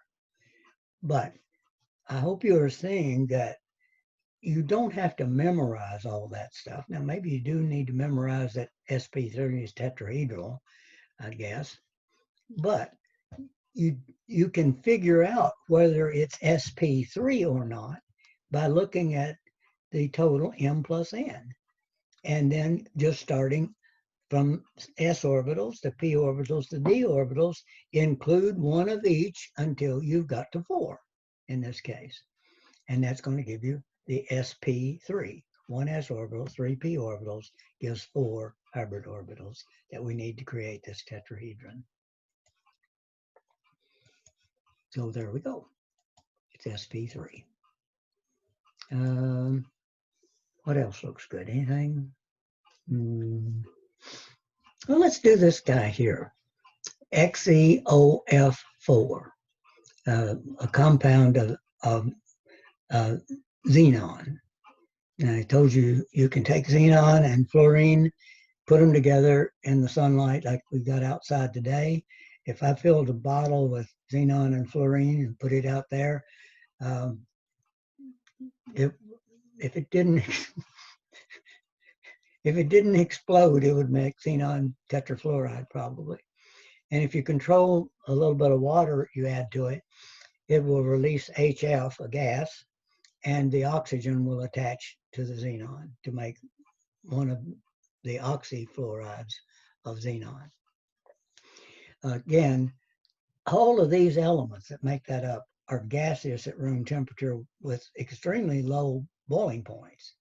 So if I make this compound, it's a solid, XeOF4. It's little solid crystals. I think they're slightly yellow, if I remember. I think I've seen it. But only in pictures. I wouldn't walk in the same room where that was kept, because at the slightest vibration, you can convert that solid into a gas, and it can happen in milliseconds. And that's just the physics fancy way of saying boom, it will explode. All of these are very explosive. Oh, I didn't do that one, did I? Let's go back. I wanted to pick that one. There we go. That's the OF4. All right, xenon's in group 8, got 8 valence electrons. Oxygen is in group 6. There's one of them. We've got 4 fluorines in group 7. So if you total that up, 8 plus 6 plus 28, you get 42. There's 42 electrons in this molecule. We divide by 8, take the remainder 2, divide by 2, and we get 1. So what's the VSEPR notation for it? AX5E, okay, or AX5E1. Like I said, just like in the case of molecular formulas, if there's one atom, we usually don't put the 1 subscript in the formula. It's just understood that there's one of them. If it's not 1, we have to put a subscript there to show how many it really is. So we do the same thing with this. You might see that written as AX5E instead of the way I've done it here. I'm just emphasizing the math that we're doing. Hope you're coming to appreciate that method of getting the shape of molecules, because believe me, it is so much quicker than doing it the method they show you in all the textbooks that I know about. If I can remember, I'll pull up the article sometime and show it to you where I've read about it. I can tell you about it. I can give you the reference if any of you would like to read the original papers. I think it's maybe 2, not more than 3 pages long, including several tables in the Journal of Chemical Education. But I'll tell you, it has absolutely changed the way I teach this subject. And I am so grateful to this guy. His last name is Al-Musawi, and he worked for Kuwait University when he published this paper in the Journal of Chemical Education. And I remember it vividly because when I read the paper, Saddam Hussein had invaded Kuwait, and he rounded up all of the intellectuals, all the college professors and people who might be intellectually opposed to him, and had them executed. And I wondered, I hope he, Al-Musawi, was able to escape, get out of there before that happened, but I don't know. But anyhow, the paper is an excellent piece of work, and it's simple, easy, and I could even understand it. All right, get the molecular shape. We've got 6 things attached. Now, remember what 6 is? Octahedron, that's correct. Electronic shape is going to be octahedral. Octahedral is a 3-dimensional structure, and here's the drawing of it. And remember, we've got 6 things. So the first thing I drew was this X, Y, Z coordinate system, like this Z and this X and this Y. And I set that up. The first thing I do is put in that one lone pair. And again, where can it go? Anywhere. All 6 of those positions are identical. So if I put it identical because all of the interaction angles are 90 degrees. So I can put it here or here or here or here or here or here. They're all exactly the same. Would not matter at all. Now, if I now look at this and I say, okay, well, what is the shape of the molecule going to be like? Well, you ignore the lone pair, and you wind up then with this structure left up here. It's square on the base and pyramidal in shape. So it's a square base pyramid. Now, if you remember from our discussions, that lone pair would push everything else up. So actually that xenon is a little bit below that plane, but we still call it a square base pyramid, implying that all 5 of these atoms are in the same plane, that it's resting like if I build a model, it would be sitting on that plane, and one atom above that, above it. I built it and set it on my desk. This would be on the desk, and this one would be straight above the xenon in the middle. So that would be the shape of it. And would it be polar? Again, the octahedron is 3 straight lines. Are the things along this line the same?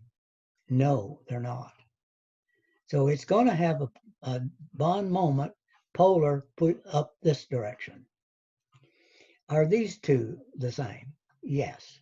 There's no part of the dipole moment contributed by these bonds. Are these 2 the same? Yes. There's no part of the dipole moment contributed by these bonds. So these bonds contribute nothing to the dipole moment. The only one that does is this one. So the dipole moment lies exactly along the xenon to oxygen bond if I put the oxygen up here. Now that you brung it up, is that the only possible structure for this? No, there's an isomer. Where would it be? I had 2 choices when I put the oxygen on, or put the atoms on. I could put the unique one here, oxygen here, or I could put the unique one here in this equatorial plane. I could do either one of those, perhaps with equal probability, maybe. I don't know for sure. But anyhow, I would have 2 possible isomers, one with the oxygen in the axial position, one with the odd different atom, oxygen, in one of these 4 spots here. Well, are there 4 different ones? No, they're not. No, they're the same. If I put the oxygen, say, right here, and then I imagine putting it over here in another one, well, all those is just flipped over. You know, they're the same. So all 4 of these positions are symmetrically equivalent and can contribute to just one isomer. So if I took oxygen here, put it in this unique position, or in this unique position, I could have 2 different isomers. So this molecule, I've drawn this one because it looks symmetrical, but there is another one that has a fluorine here and an oxygen in one of these 4 positions. And it could be, I don't know which one is more prevalent. Kind of guessing this one, but I don't know. Okay, all right. Give the hybridization of the central atom of each of the molecules. Well, 5 plus 1 is 6. I'm going to use 6 orbitals. Let's count with my fingers. S, 1, 2, 3 P's, and 1, 2 D's. So that would give me 6. sp3, D2. So it's going to be sp3, D2, or D2, sp3.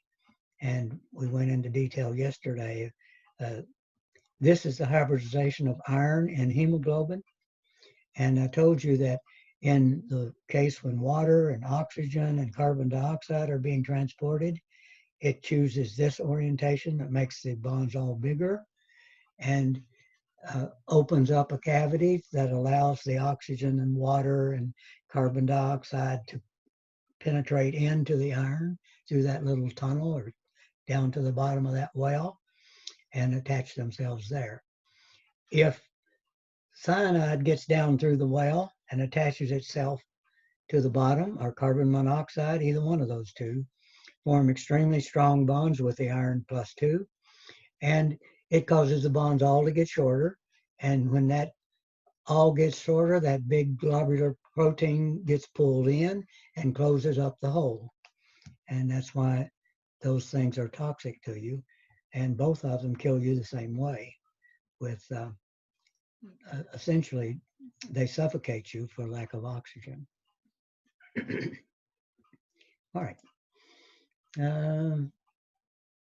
Maybe one more, and then we'll go ahead. Let's do this one because I want to remind you how we had to do hydrogen.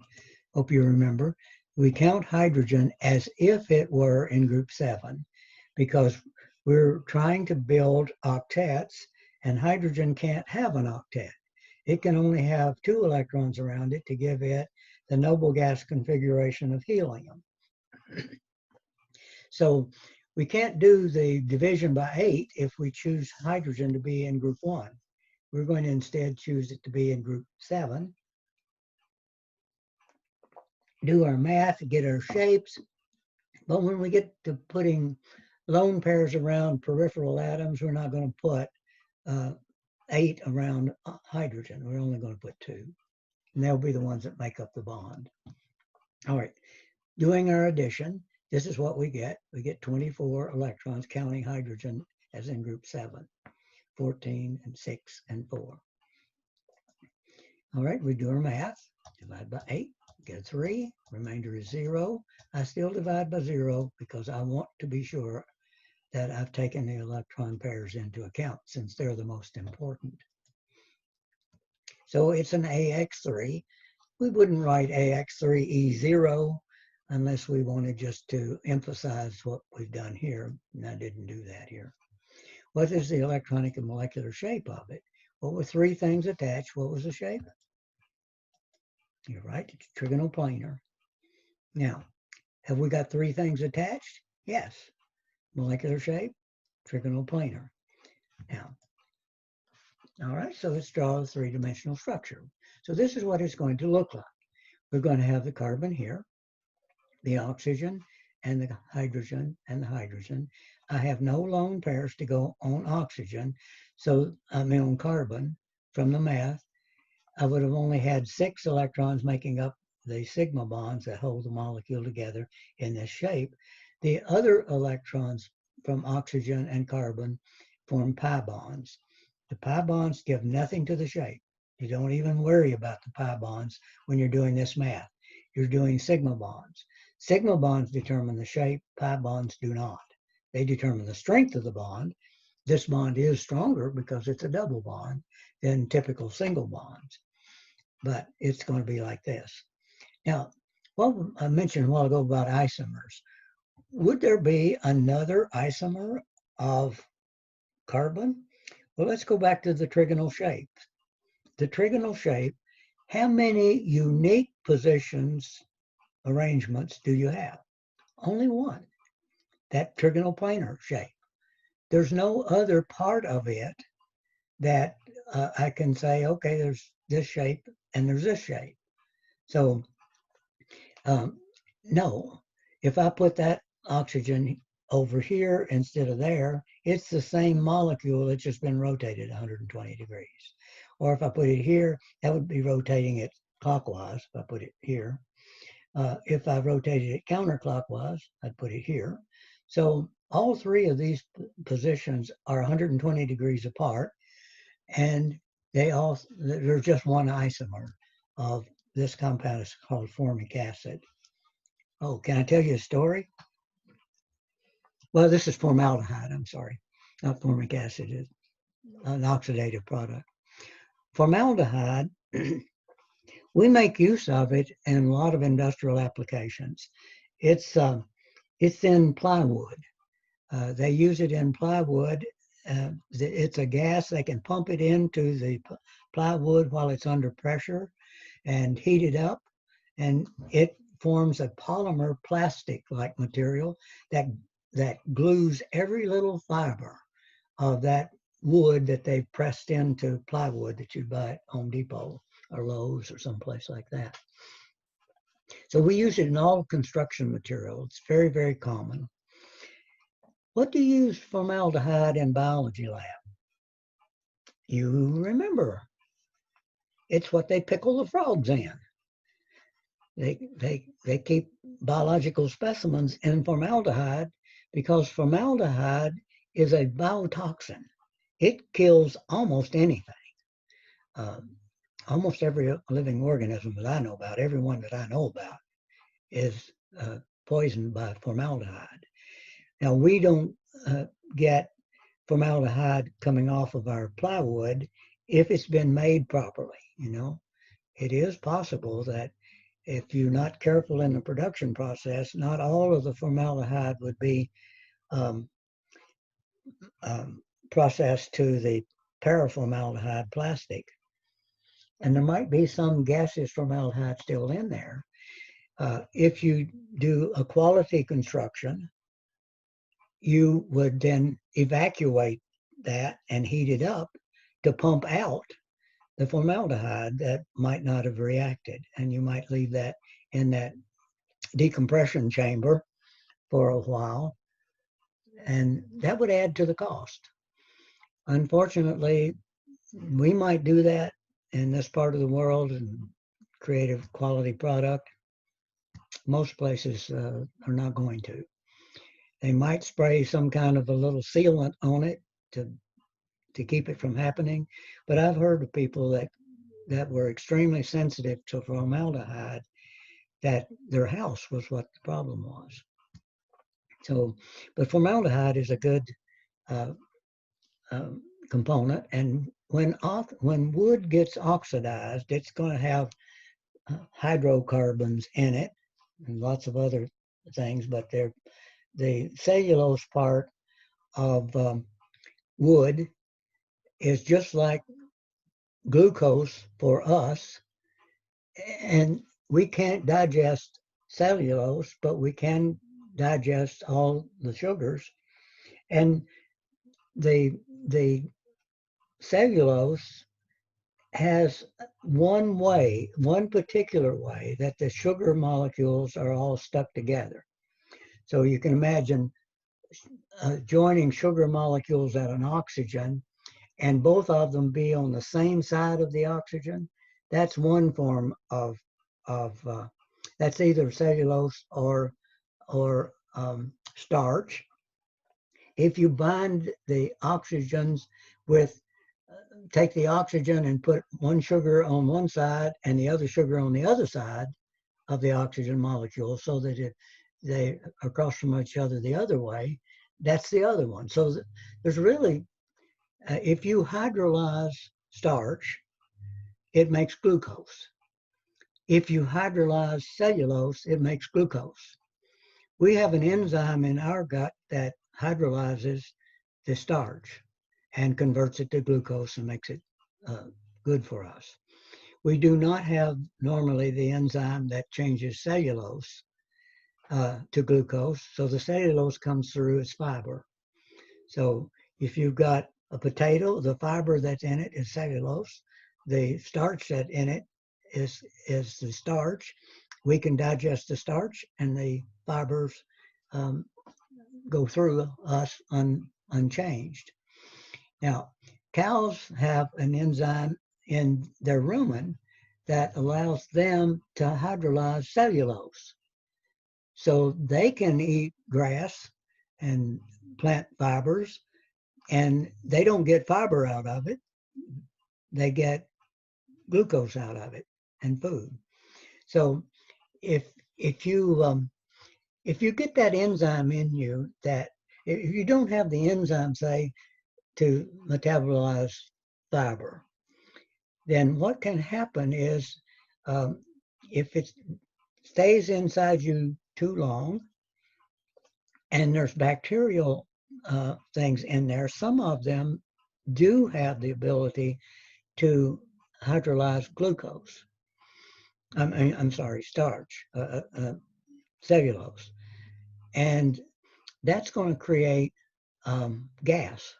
So it's a problem that we sometimes have when we get really high fiber foods that and we have the bacteria in us that can convert and create gas and bloating. And the most famous example of that is beans. So whenever we hydrolyze uh, cellulose, when we do oxidation out in air, it makes formaldehyde first, and then it makes formic acid. It oxidizes all the way up to formic acid. So a decaying tree or plant is going to have formic acid in it. I'm getting to my story. The ants typically chew on and eat the wood. They eat those fibers, but they also pick up the formic acid that's in the fibers. And I'm told, and I've never tried it, don't intend to tomorrow either, but I'm told that ants taste a little bit like vinegar. And that's the formic acid in them. But the story is this: you want to get rid of ants around your house? All you've got to do is get a little formic acid and sprinkle it around. Because when an ant encounters formic acid outside in his environment, they've come to understand that means somebody's been crushed. Some other ant around here has been smashed and crushed, and they sense that. It's the flight and fright pheromone of ants. They become very anxious and agitated if they get into an environment with formic acid in it, and they will avoid it. Okay, that was the story. I don't know whether it was worth it or not, but that's formic acid. That's the oxidative form of formaldehyde. If you take formaldehyde, put a little hydrogen peroxide in it, it'll make formic acid. And formaldehyde has this molecular structure. Okay, is it polar? Well, again, all you have to ask yourself, are all three of these bonds the same? The answer is no. So if it's no, it is polar. Now this bond and this bond will cancel each other out. They'll just contribute something in this direction, not in this direction. So they'll contribute something in that direction. They will give some change in the dipole moment, pulling in this direction. But oxygen is much more electronegative, so it's going to have a bigger atom of dipole moment pulling in the opposite direction. So the net effect will be a dipole moment still lying along carbon and oxygen, but it's probably a little less than it would have been if these two hydrogens hadn't been there. But since they're there, but still it doesn't change anything. The bond dipole moment is going to be in this direction. If you take formaldehyde, now let's go back to a little organic example again. Oxygen is more electronegative than carbon. In fact, it's the second most electronegative atom. So this is going to have a really strong dipole moment pointing toward oxygen. Nucleophiles are going to come in right there and attack from the backside over here, right in between these two hydrogens. They're going to come in and attack right there. The oxygen end over here is negative. So electrophiles are going to come in and attack on this side. In either case, what will happen is this bond will open up and help create the bond over here, or the bond will open up and create the bond over here. So you're going to get different products depending on whether you use electrophiles or nucleophiles. And by the way, this bond is extremely common in organic chemistry. All of the molecules that have a carbon to oxygen double bond and have something else over here, they're a class of compounds called aldehydes.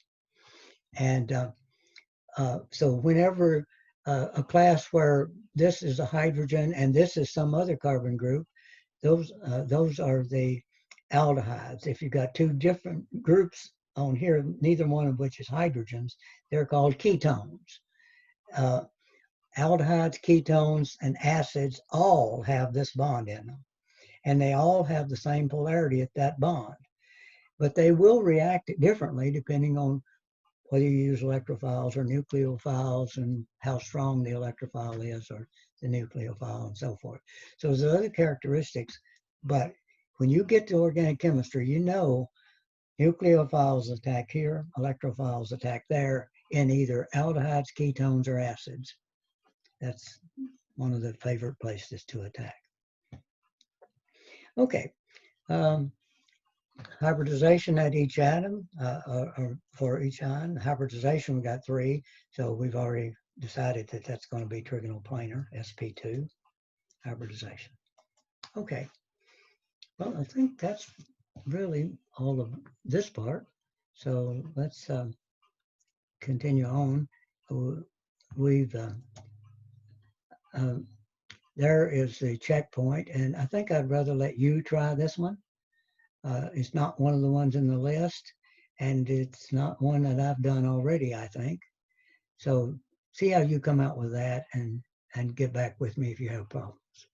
But you should be able to answer all of the questions that we did from before. Okay, now that completes our study for this unit, I think. And I'm actually thinking that is all we're going to do for the quiz coming up. Let me take a look and see. Sure. And I want to go here, and I want to go here, and I want to go here. Okay. And let's get back over here, and let's do screen share. Okay. Okay, yes. All right, so we are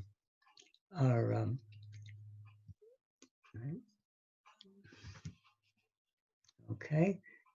Yes, it is Monday. I was thinking it was, and I just sure didn't want to misspeak. So we have finished the material for quiz 3. So let's do the practice. Notice the exam over this material is on Wednesday of next week. And so let's put that back down, and let me get over here. And I need to, go there and there and there, unit 3, and practice quiz 3 here. Okay. Let's do that to it. And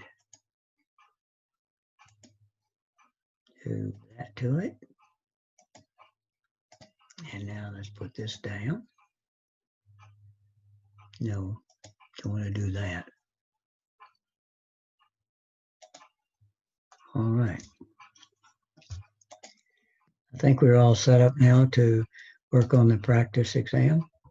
So let's do share screen. And I think that's it right there. Yes, okay. So let's maybe make it a little bigger, and let's see how big do I need to make it. I need to go about that big. Okay.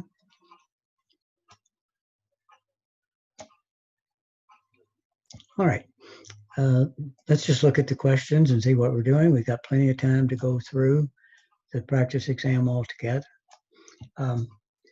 Normally, I would rather have you do it and then go over it with you, but the structure we got in the summer, this lecture is coming up right after the first part and not the next day. So we're going to have to do it this way.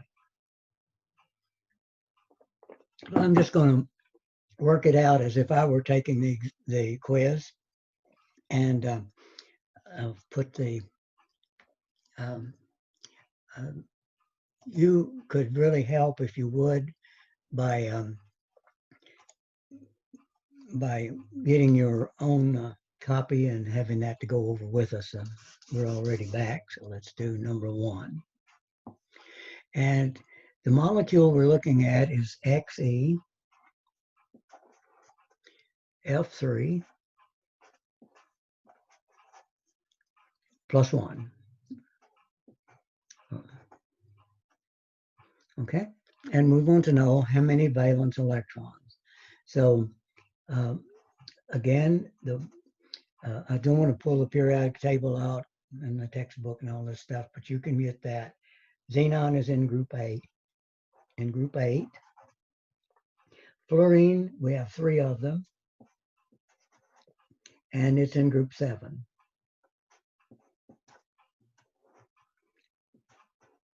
It's positively charged, which means we've lost 1 electron. So 3 times 7 would be 21, minus 1 would be 20, and 8 would be 28.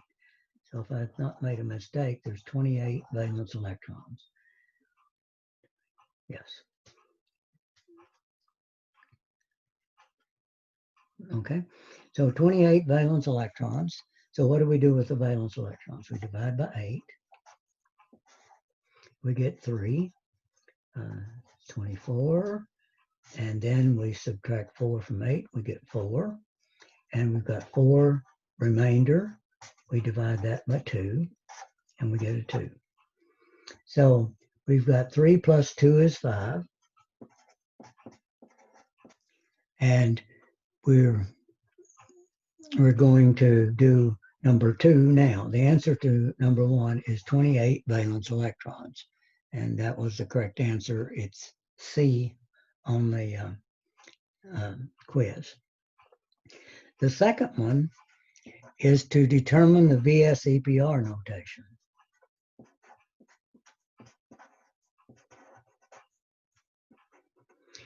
Now, that's what we're doing here. We get the VS-EPR notation by adding the value of M plus N to find out what we're going to get. But in this case, we've got the VS-EPR notation right now. It's AX3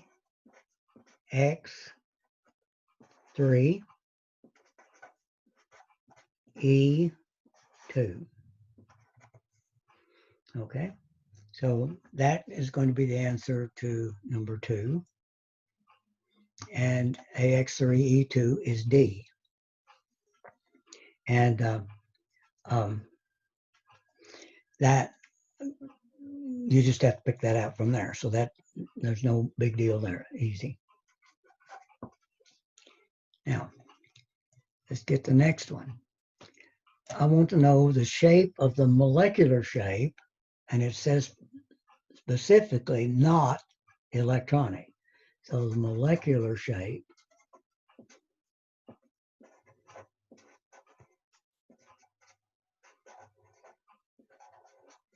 okay, now we've got 5. M plus N is equal to 5. So the electronic shape we've got right now, 5 is trigonal bipyramid. So I'm going to go down here. I'm going to have the 3-dimensional structure. So I'm going to try to draw a good trigonal bipyramid if I can. And so it's shaped like that. Now I've got 2 lone pairs to go on. Now remember the order they go on. They go in equatorial plane first. So first one I'm going to put right there. Could have been either one of those three positions. Could not have been here or here. The second one, I'm putting in the equatorial plane again because that's 120 degrees angle from the other one.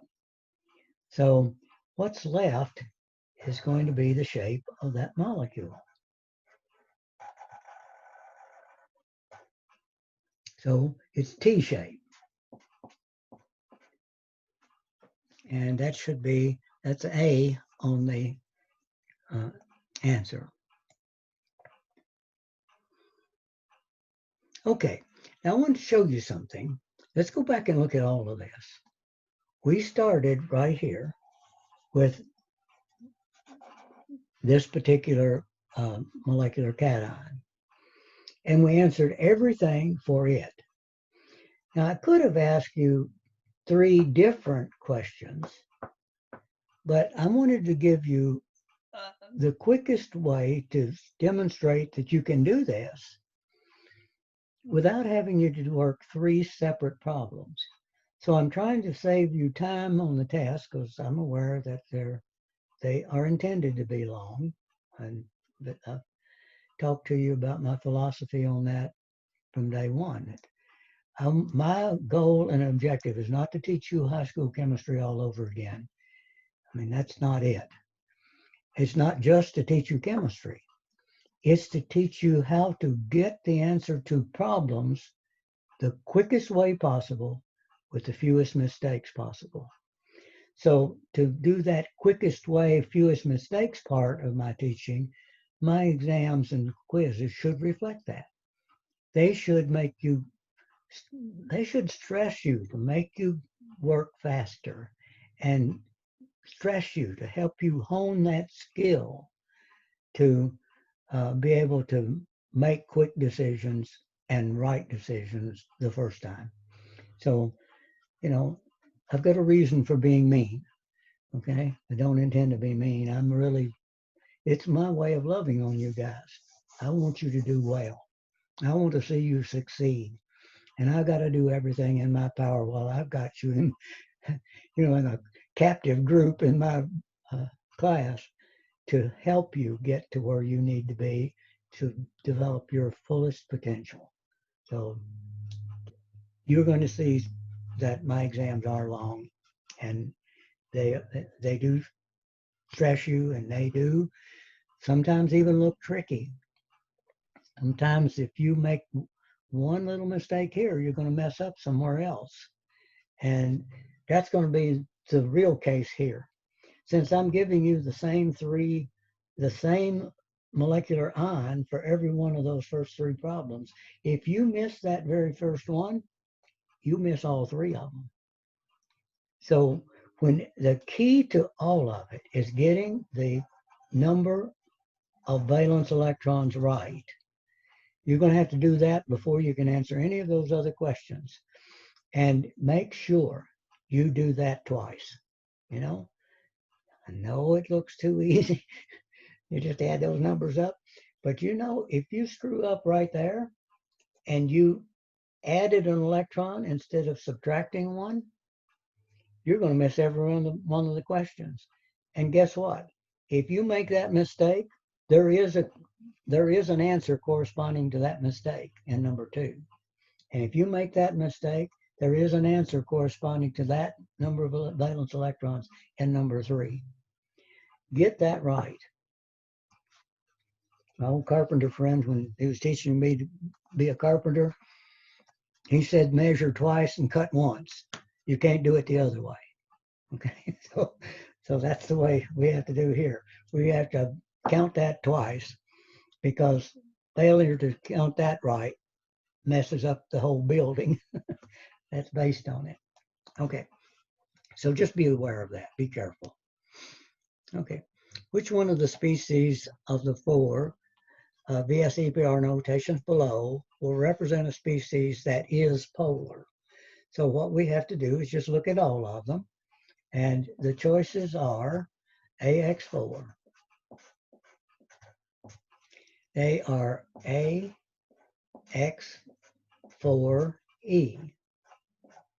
They are AX4E2 and AX2E3. So which one is polar? Well, what we're looking at is symmetrical. If it's got no lone pairs on it at all, it's not polar. So this one, Roman 1 in that question, is not polar. I'm looking at the three answers now. Number 1 is 2 and 4, none of them, and only 2, and 1, 2, 1, 3, and 4 are polar. Well, I can eliminate D. I know number 1 is not polar, so it's not answer D. If I ran out of time, I could just guess among the other three, and statistically, I would guess correct more times than not correct. Okay, now let's see if this one is polar. 4 plus 1 is 5. I don't think it's going to be, and in fact, if it's got one pair of electrons on it, it's going to be polar, and we can satisfy ourselves that that is the case in this one. We've got A, X, 4E, and the polarity is going to be in the equatorial plane. It will be polar. So this one is polar. So I know number 2 is polar. Now, is this one polar? Well, it does. What about these two? They both do have lone pairs of electrons, but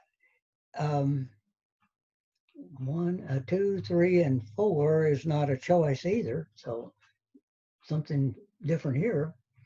I know this one is, so I know it's not B now, because B says none of these are polar. So now I've eliminated B and D. It can't be either one of them. It's got to be either C, which is 2 only, or A, which is 2 and 4 only. So let's just see. If I'm playing the test, I'm going to do this one. This is number 4 here. Okay, so 3 and 2 are 5. So it's a trigonal dipyramidal arrangement. And I've got 3 lone pairs to go on. Hey, this one's not polar. So that one's not polar. This one won't be either, but let's just pull it down here and do it. It's 6 things attached. It's octahedral. It's got 1 lone pair I'll put there. Second lone pair has to go there. Now that's symmetrical. These are the same, these are the same, and these are the same. So it's not polar either. So the correct answer is this one. So here, it's a good problem, I think, because it shows things that have no lone pairs are not going to be polar. The ones that do have lone pairs could be polar, but may not be. They're not in these 2 cases. And there's maybe another 1 or 2 that I could have generated that's also not polar. But typically it is true that anything that's just got 1 pair of electrons is polar. Because no matter what this basic stripe is, one of the bonds is going to be different from the others. One of them is going to contain a lone pair, and the others are not. So regardless of how the others are arranged in 3-dimensional space, it's still going to give rise to polarity. So from experience, I knew this one and this one. I knew this one was wrong. I knew this one is possible. So, and I know this one is polar. So if I've gone down through here, for example, if A had not been 2 and 4, I could have answered this immediately. That one is not polar. That one definitely is polar. And if only one answer has Roman 2 in it, that had to be the correct answer. So that's, you want to take advantage of the knowledge of the exam. You can be test-wise as well as just being chemistry-wise. Okay. Now, this one, I'm not going back to the practice test because you all have copies of it, and we are doing a video, so this will all be in there. We've got a strung out molecule that's typed as N, C, N, N, C, N. And we want to know what the VSEPR notation is for this central nitrogen atoms. Both, there's two of them. So what do we do to do the shape? This one we cannot do the math. Do not add those electrons up and divide by 8 and take that does no good at all. You only do that if there's one single atom and I had 1, 2, 3, 4, 5 other atoms attached directly to it. That nitrogen is not attached to it. It's attached to a carbon. So math doesn't work. So I'm going to look at the atoms that make up this molecule, and I'm going to have myself a note. Every nitrogen atom will have one lone pair and 3 bonds to it. Now those 3 bonds could be 3 single bonds like that. It could be a single and a double bond, or it could be a triple bond. But the key is every single one of them has a pair of electrons on it. So I'm just going to go up here right now while I'm taking that into account. I'm going to make an attached bond. Now what do we call that? Sigma. And we attach all the atoms together. I've got a nitrogen here. It's got to have a lone pair. That nitrogen's got to have a lone pair. And then I'm going to put a sigma bond to every one of the others. And then that nitrogen has to have a lone pair. Okay, so I've got the structure built. Nitrogen has to have 3 bonds of some type. Carbon has to have 4 bonds. Those are the only atoms that I've got in this molecule. If I'd had an oxygen, it would have 2 bonds and 2 pairs. If I had a chlorine, that would have 1 bond and 3 pairs.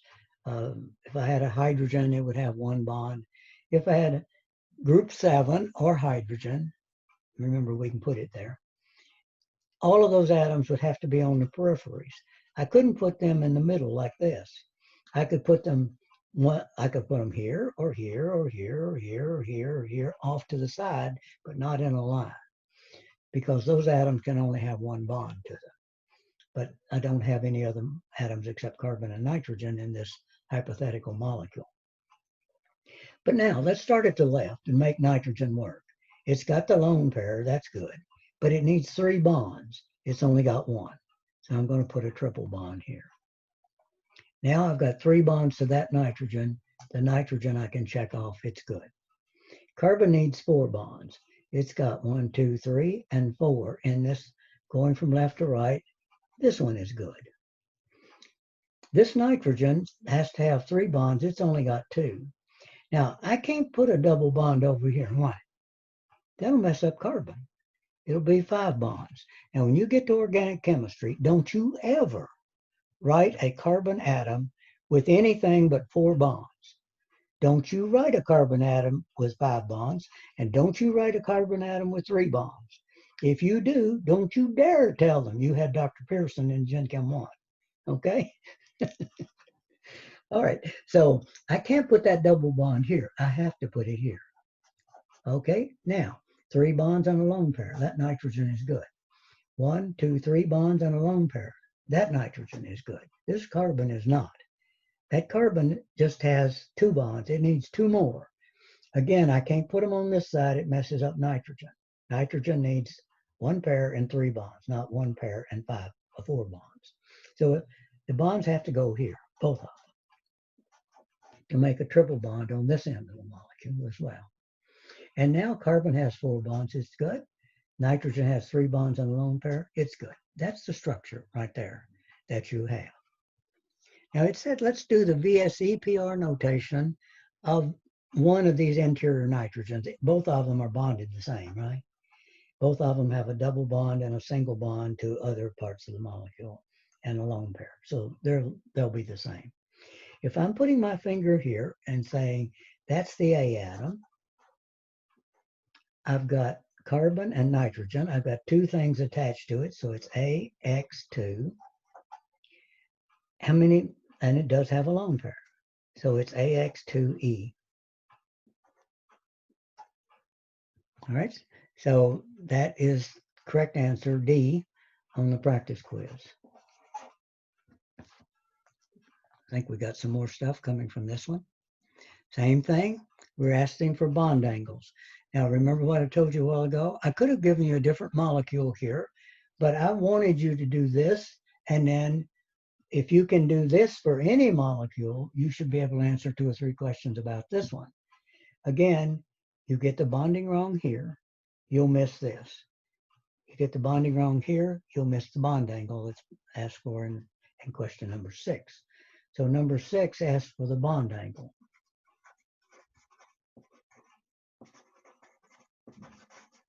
And did ask for the NNC bond angle. So we're talking about this being the central atom here, with a nitrogen here, and a nitrogen here, and a carbon here, and a lone pair. This nitrogen has a lone pair. Now, what does that look like? A bent triangular structure based on a trigonal plane, and you'd expect that angle to be what? About 120. It'll be a little less than 120 probably, but something like 120. That's response B on the quiz. So you see how we did it? What if I ask you this bond angle? See if you can beat me to answering it. What's this VSEPR notation for this one? AX2. Are there any E's? No, not on this carbon. Not on the carbon. AX2. So if I'm talking about that, that's AX2. What's the shape of an AX2? Linear, that's right. That is 180 degrees. So while we're here, I want to show you something else. The shape of this one is the same as this one. So let's put the 2 nitrogen atoms together like this. And then let's put 120 degree angles to each one of them, because that's what we found up here, right? 120. So they're 120 degree angles. Let's put a lone pair here and a lone pair here, and then the carbon here and the carbon here. I got my angles perfect, and now this part is linear. Got the nitrogen here, and this part is linear with the nitrogen here. Now, you see what we've got? We've got a molecule with all of the atoms in the plane with each other. We've got this part of it is a straight line with a bond angle of 120. And this is a straight line with 120. Over here is the straight line with 120 to the other piece. And so this molecule is nice and flat and sort of shaped like parts of it would be a regular hexagon. If a hexagon, if we complete the whole thing, is like what we did with benzene the other day. All these angles are 120. Well, so that's the way this is. It's going across one piece of that hexagon, like that. So that's the shape that that molecule would have. But when I put that lone pair here and the carbons here, I was sort of patterning at after what I saw up there. Is there another way to do that? The answer, of course, is yes, there is. Put a nitrogen here and a nitrogen here. I'm going to go ahead and put my my other 3 positions, and then I'm going to decide about the lone pairs. Let's put a lone pair here and the other lone pair opposite it, like that. And then let's put the carbon in there. I've run out of space here, but there's a nitrogen there. So in this case, if I'm tracing the molecule, up here it goes like that, and here it goes like that. In this case, the corresponding pieces are on the same side, and here the corresponding pieces are on the opposite side of the double bond. Now, the way the double bond is remember, you've got the sigma bond is my thumb. The p orbitals left over to make the pi bond are my fingers. And when they're lined up next to each other, that gets maximum overlap. If you start to try to bend that molecule, it won't bend very well. It'll pull right back because that gets those lone pair, those electrons in the p orbitals overlapping the best. So you can't twist a bond around, twist a molecule around a double bond. You can rotate around a single bond, but not around a double bond. So there's two isomers here. This molecule and this one are different. In organic, they'll call this the cis isomer, and they call this the trans isomer. Frankly, I remember trans first because that looks like trans. That prefix, the English connotation for it is opposite each other, trans. So this is the trans and that's the cis isomer. They're two different structural isomers. They'll have different melting points. They will have different freezing points and melting points, boiling points, densities, index of refraction, all the things that you might measure in lab to identify these two things, they'll be different. And they'll look probably the same color, but if you looked at it with, they'll both be clear probably. But if you looked at them in a spectroscope, they each would have a different fingerprint spectrum that we've been talking about in lab. So this does produce a bond angle of 120, and it does give rise to cis and trans isomerism, which is something that you will study quite a bit in organic as well. Now, we asked about sigma and pi bonds, and if you remember how we did it way back up here in this one, I put one bond through to connect everything to everything else. Those are sigma bonds. So I got 1, 2, 3, 4, 5. Yeah, I've got 5 sigma bonds. Now, each one of these is a pi bond, so that's 1 pi, 2 pi, 3 pi, 4 pi, 5 pi. So it also has 5 pi bonds in it. So it's got 5 sigmas and 5 pi's. That's answer A for number 7. And so that's correct.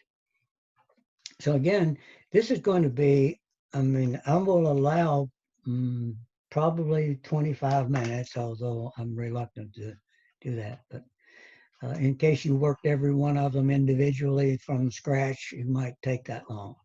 But I'll bet you most of you finish this within 10 minutes. And be very careful, though. There's 2 basic problems on here. There is one that gets, in this case, a molecular ion. It could be a neutral molecule, a positive ion molecule, or a negative polyatomic anion. It could be any of those. And you're probably going to have at least 3 questions on that. Then there will be an example where you can't use the math. First 3, you use the math to do everything.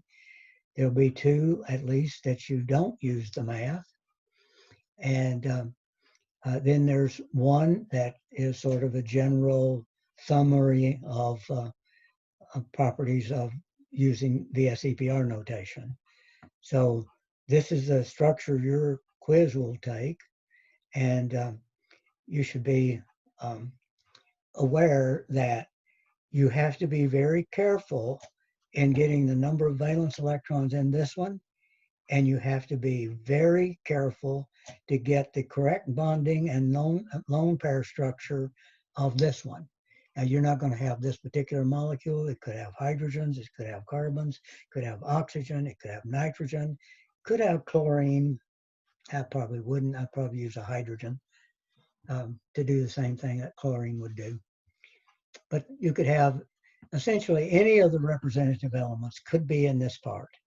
And you would use the the Tinker Toy model, remember the number of lone pairs and number of bonds for each atom to decide how they had to be bonded up there.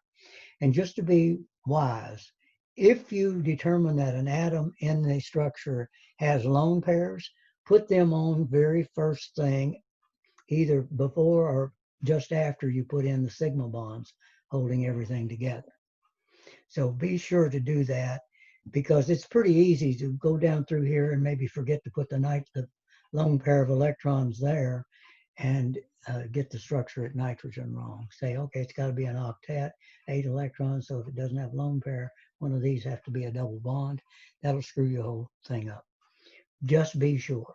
You go through and put all of the lone pairs in first after you put the sigma bonds in, or put them in very first and then put sigma bonds in next, and then make everything else work. And you've got to get that right, or you're going to miss all the questions based on that. And there will be an 8th surprise question. Now, it could be something that I could have asked up here about this molecule that I didn't. It could be something up here that I did not ask about this molecule. I think there was 5 things we did when we did each one of those structures, 5 questions we asked. I only asked 3 of the 5 here. I could have asked more. I could have not done this one, but asked one of these others, and you'd have to do this one anyhow. So I don't think I would do that, but I could have. And then there's another question that asks generally about VSEPR notations.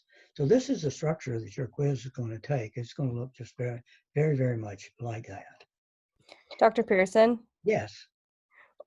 we can't see your screen. Oh, you can't, can you? I'm sorry. That's okay, thank you. I'll put it back up here. Okay. Okay, I made mostly all those points before. Anyhow, you see this first one is that molecular ion question. It could be positive, negative, or neutral. You have to get the valence, number of valence electrons, and you have to take that and do other things about it.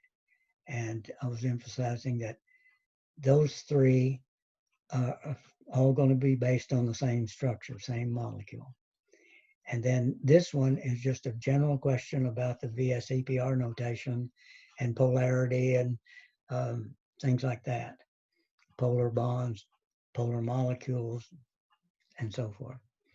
This one is that strung out structure. And again, take it in the order that I've typed it. And that's going to be the order they're bonded together.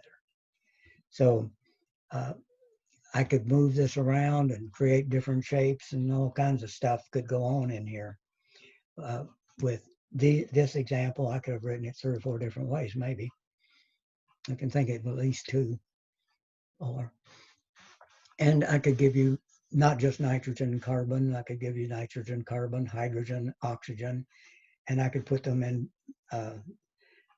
any position. Now, if I've got hydrogen, I want to emphasize something for you.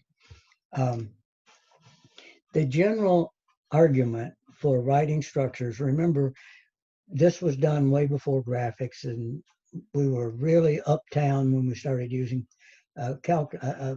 typewriters.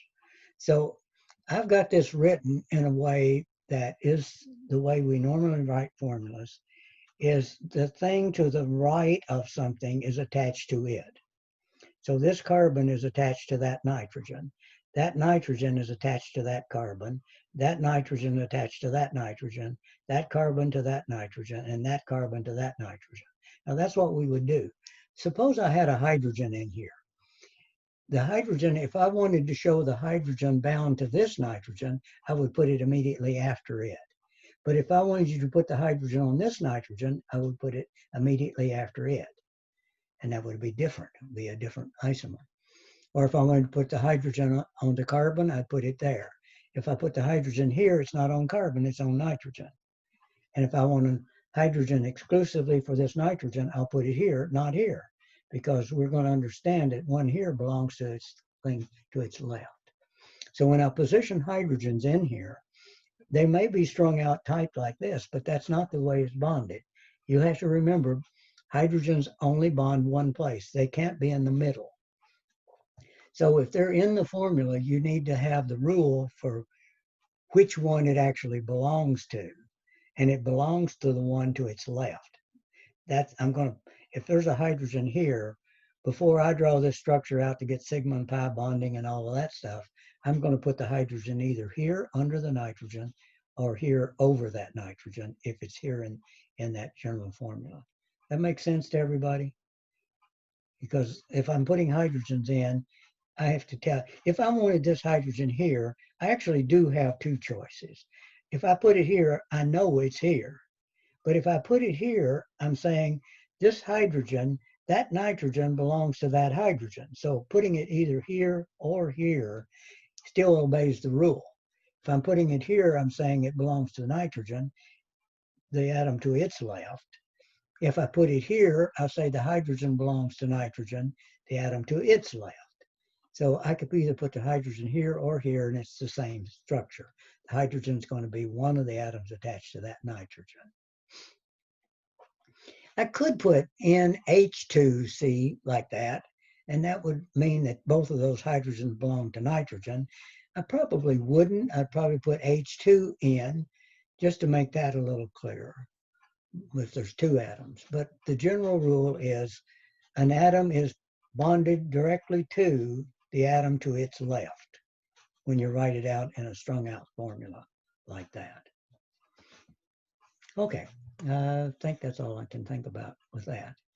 And so your quiz is going to look like this. There is one other surprise question, but it won't be a surprise when you see it. I think you'll see that sometimes, you know, I have been known to even write questions about the peripheral stuff that I think was just maybe one of my stories that I thought, well, everybody will remember that. Might be like that. Not often, but sometimes it is, especially when the things are very, very important that I'm talking about. All right. I think that's all we need to do with the quiz one coming on Monday. Now, let's see. I think we'll just stop here. I don't want to work ahead. Right now, we're comfortable and we've got other things we need to deal with. So I'm going to stop the recording.